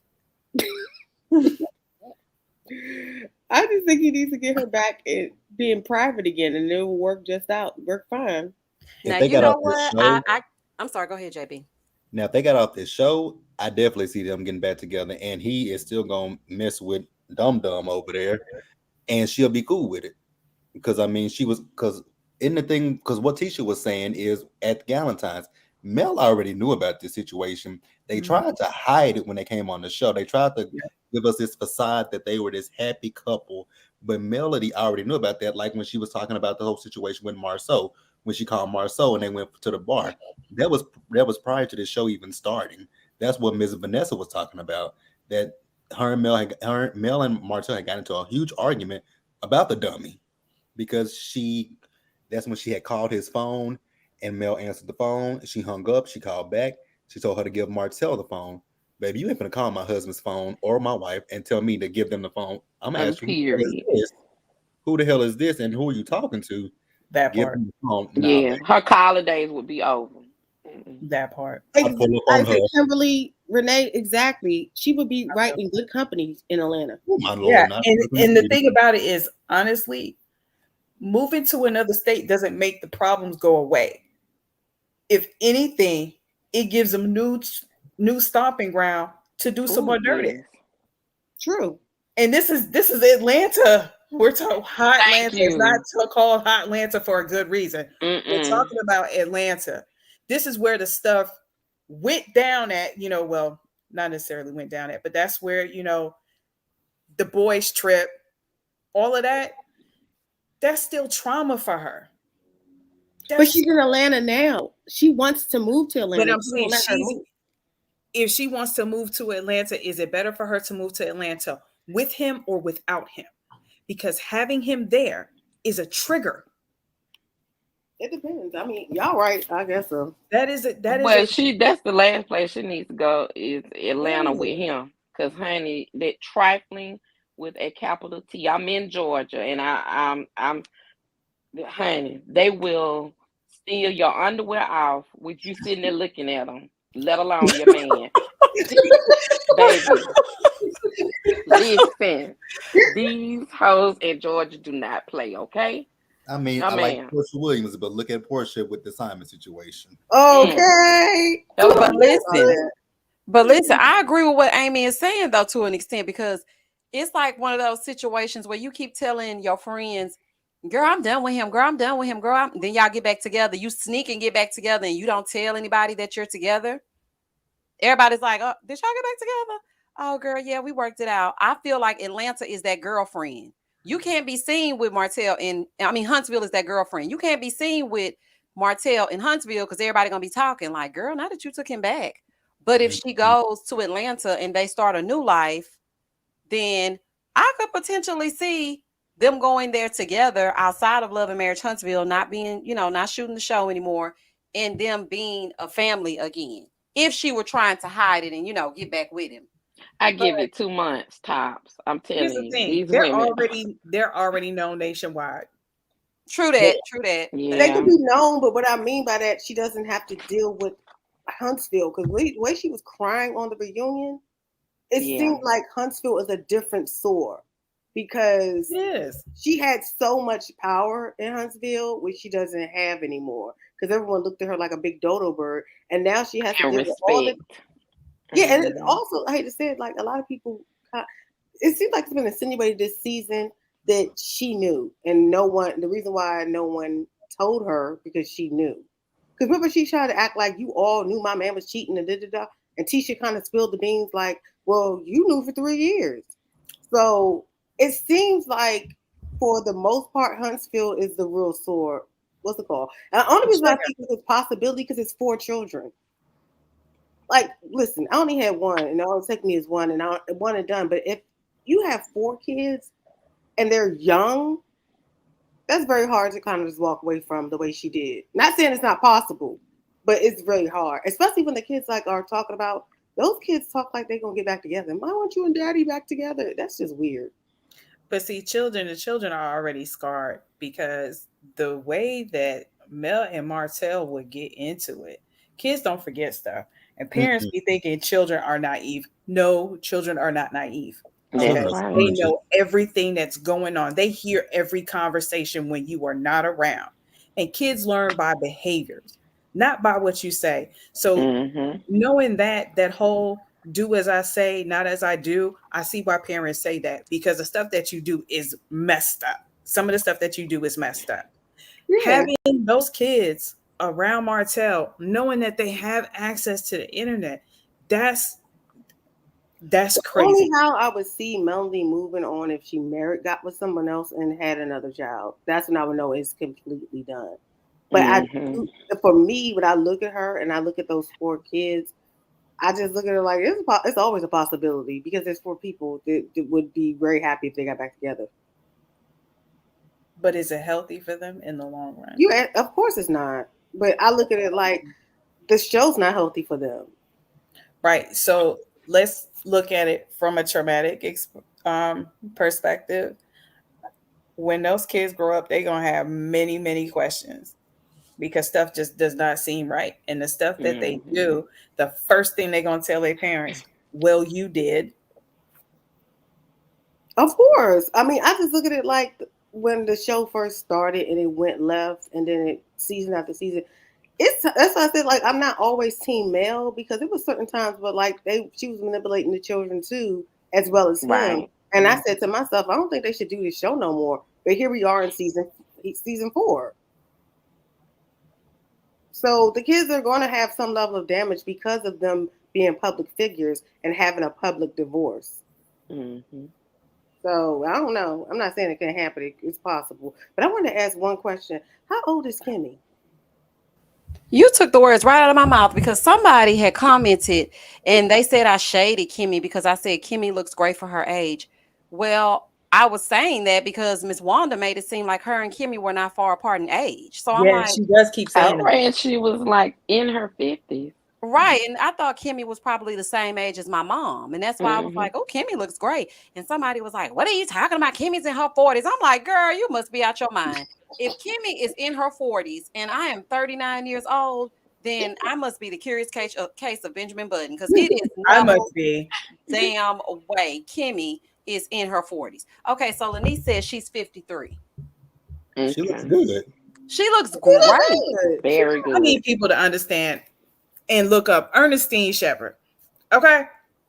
Look up Ernestine. Oh, that's that 7-year-old bodybuilder, right? She look She's good. 80. Yeah, She she look is good. sickening. She is 80 in her, well, she's 82, 83 with six-pack abs. It doesn't matter how old you are, you can start working out at any point in time. So, women, yes, even if you're in your mid 40s, you can start working out. You can start working out in your 50s and lose weight and get in shape. But the way that you think about fitness, you got to let that go. You're going to have to lift weights in order for you to lose the weight. Them heavy cardio sessions don't do anything for you. Okay. But so she's 53 because something because I don't think she's in her 40s. I just don't. Now look I'm at in her. my 40s. I'm 41. Yeah, you look like you're in your 40s. That's what I said. Like, I'm not sure I said like you look because 40s doesn't look. I feel like when you hit 50, you start to look a little older, unless you've done like some type of tweaking and work on yourself. Like, when I look at her, she looks like she's like early 50s.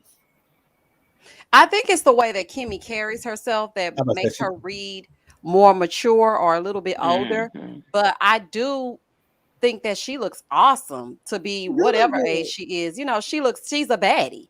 And especially this last episode, I was Yeah. like, look at when Kimmy. she She had was that V looking cut drip shirt good. on. Yeah, she was really looking good. So I was just like, when they were going in on me, I'm like, child, y'all find anything to fuss about, honey. They Everybody do. was Kimmy skinny is in this. not, I'm not saying, I wasn't saying it in a bad way. I was just saying she Mm-mm. looks It good. was a compliment. We got it.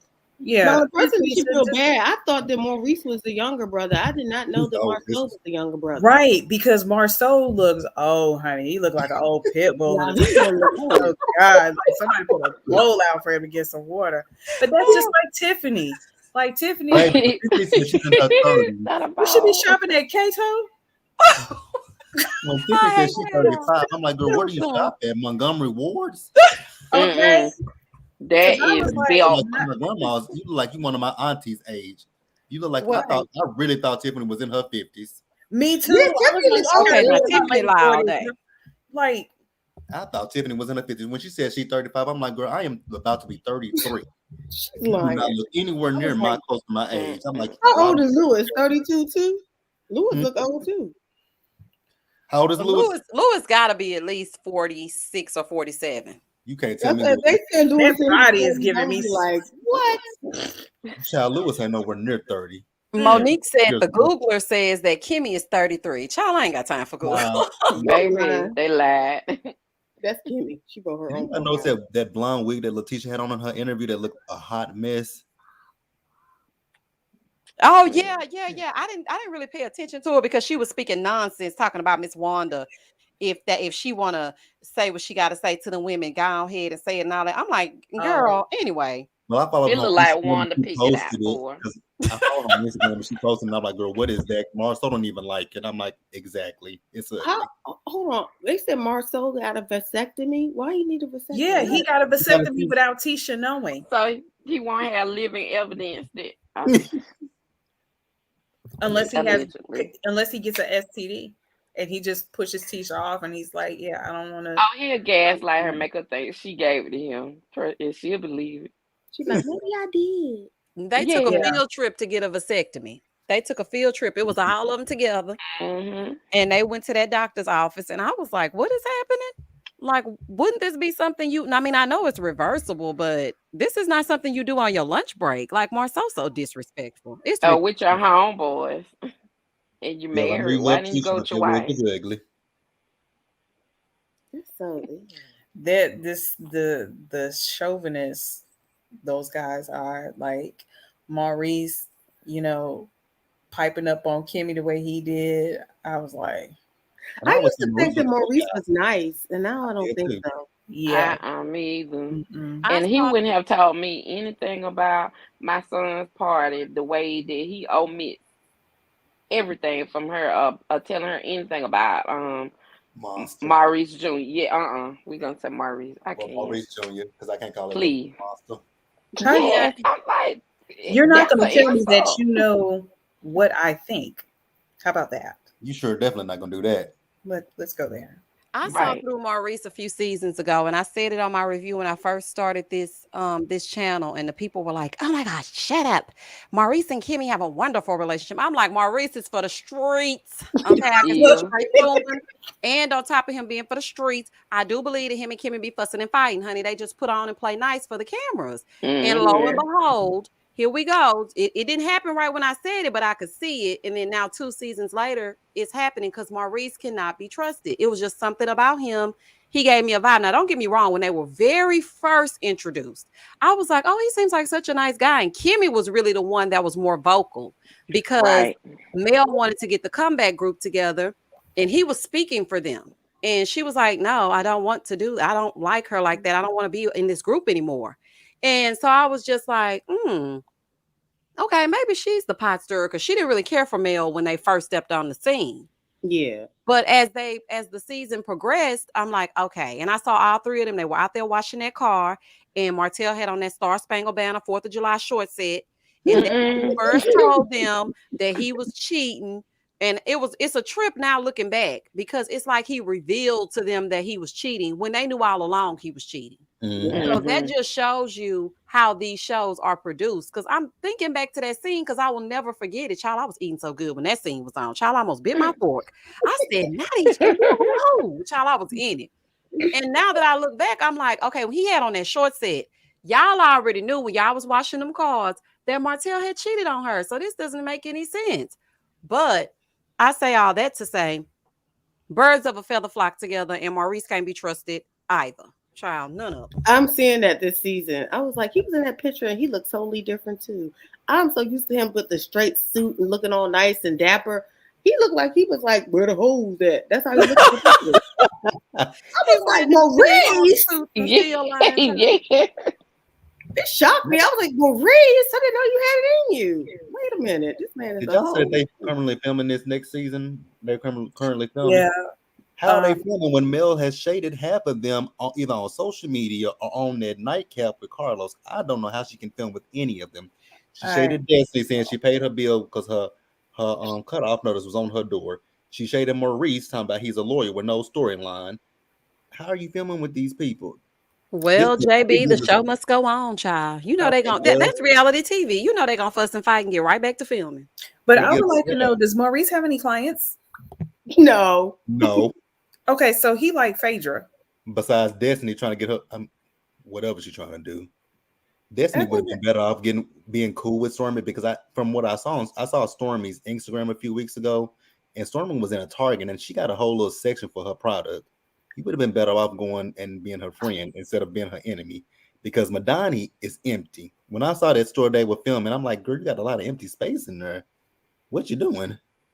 It's not math, the math ain't math. And Yeah, she rationing out them hair products. Girl, if you don't fill them shelves up, child, and if you can't fill them up, then let it go, honey. Just do the e-commerce of it all. You I'm don't like, have to have that store. I think people view a brick and mortar store as the ultimate success. Baby, yes, that ain't nothing but overhead. You got to pay the light yes. bill, you got to pay for the lease, you got to pay all this stuff. Why don't I take all this Cantu shea butter, put it in my closet, and when you buzz my line, honey, I will send it to you. Child, it just don't make no sense. And that's why you're right, JB. She should have stuck with Stormy because she could have showed her, listen, I went from this because she said it on the show. She said I had a 500 square foot, like I think she said apartment or closet or something, to this big warehouse space. That's why Mel is like really, picking her brain because it's something that she wants to do. So instead of them fussing and fighting, it could actually be like they could spin this show in so many different ways. But of course, Carlos gonna get into it as she get into it. And let them Sweet Sass said, I am giving Destiny grace. Her life has been turned upside down. Oh, definitely, Sweet Sass. That's what, because we originally talked about Love and Marriage Huntsville in the beginning of this live, which was 4 hours ago. Child, Oh God. this live about to come to an end in a minute, child. We've been talking. I But know. yeah, I definitely do give her grace. And I even said in the beginning of the live that I had ordered some of her products. But I just feel like she needs to pivot. It's okay to get your business going another way. It doesn't always have to be one straight path to success. So yeah, I mean, she getting into it, but she gonna have Why to. why didn't she reach out to Brat's wife since they did that commercial Oh for my her? God, not that commercial. Oh I'm just yeah, saying that's That nice. cringy commercial. since they did that commercial for her products. Mm. I'm just saying Cause there are so didn't many people in the hair care or in this hair and skincare space, and you did a commercial with one of those people. So why didn't you pick Judy's brain about it? because Judy in Walmart and Target. Donna D said, I don't think Destiny needs to suck up to Stormy to get into business with her. I never said she should suck up to Stormy. What I'm saying is you cultivate relationships Yes. because it's all about who you know.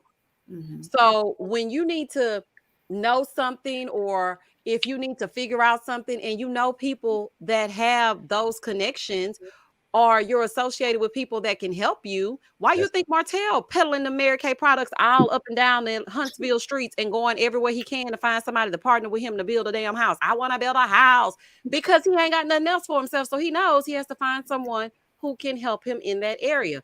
I'm not saying that her and Stormy have to be the best of friends. I'm not saying that. Mm-mm. What I'm saying is, why do we have to get together and automatically fight each other? If you don't like Mel, cool. If you and Mel fell out, that's fine. That doesn't mean that you and Stormy couldn't have built a relationship. This is not about sucking up to her. This is about networking. a Because network Stormy in their even business card. said, she even said, well, we were just talking about business. Then all of a sudden you came to the thing and now you got an attitude. And she was confused because I guess when they got to the Galentines or whatever, it took a wrong turn and child, all hell broke loose. But no, don't suck up to her. But you should cultivate relationships with people that are in spaces that you would like to go. I want my friends to Mhm. be in the space I want to be in or better. Like, I don't want Business to be is hanging with the business. losers, child. Look, I'm trying to get up Okay. there to these funky Dineva numbers and this Michelle ATLian numbers. They hitting 150,000 views on one video. I'm not there yet. Mhm. So you think I don't want to be friends with them so I can figure out what's going on? How do I become what I aspire to be? So if you know that you're in the beauty space and something is not going, how it should be going, not just Stormy, just take her out. Anybody, you would Mhm. want to put yourself in their presence. So, I mean, that's just how I see it. That's true. That goes back Yeah. to the original comment about Judy. Why not link up with Judy? Y'all did that terrible ass commercial, cringe worthy commercial. Ooh. When I watched that commercial, I'm like, what is this? But you could team up with Judy. It doesn't have to be Stormy. Team up with anybody. Obviously, Judy saw something in you and Tisha to have y'all do that commercial for her. They're like, hey, sis, so I got my store. I'm trying to, build this, do that. Like, what did you do? I mean, Brat and Judy have a whole show on WeTV. And Brat and Judy has she has her stuff in Atlanta and she has her stuff in New Orleans. She doesn't have a brick and mortar store. She's in retail spaces. Brick and mortar is not where you need to be. You can do, like you said, e-commerce, or you can try to get into these get shelf space. That ain't that much money to get a shelf space. Right. Ask Kenya. Two L's. Thank you for the super chat. She said Destiny and the Chicken King been having issues since they stepped on the screen. Destiny always gave me mean girl vibes since she pulled up on Kimmy. Oh yeah, I couldn't stand it. Did. She They was all talking do to that. When they were being friends with Melody, she turns them into pit bulls, and then when she's not with them, they turn into puppies. Why they gotta be pit bulls?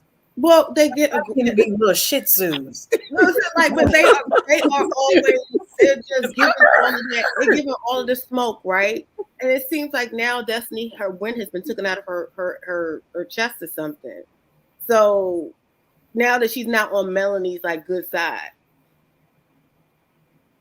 I'm surprised she ain't filling out applications somewhere to get a job since you had this nice little 6-figure roll and travel and whatnot. Like you need to get a sustainable income in, honey, and then work on Madani later. Because right now, Girl, close bill my comes due.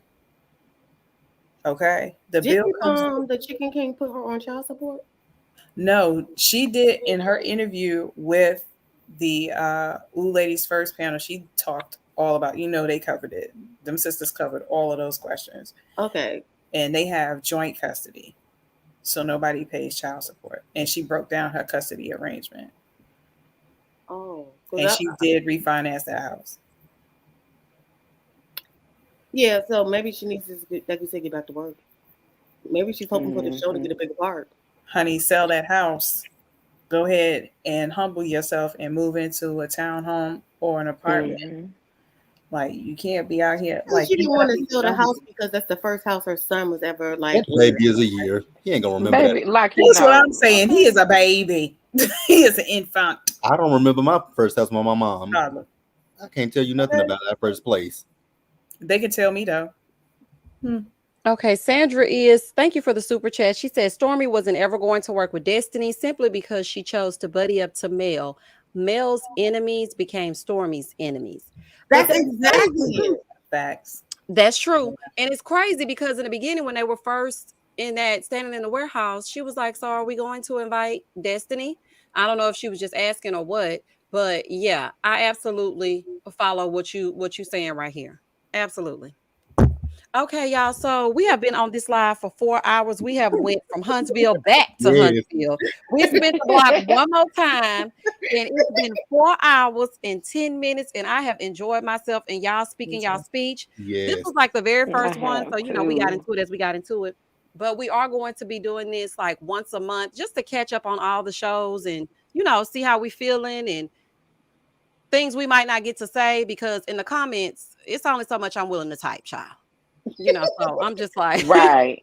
Like, let's just wait till we can talk about it. But I appreciate every last one of you for being here. I have got to get me some sleep because I got to take my baby to the dentist in the morning. And I'm sure that some of y'all have to go to work or do whatever it is you got to do. I will catch y'all on the flip side.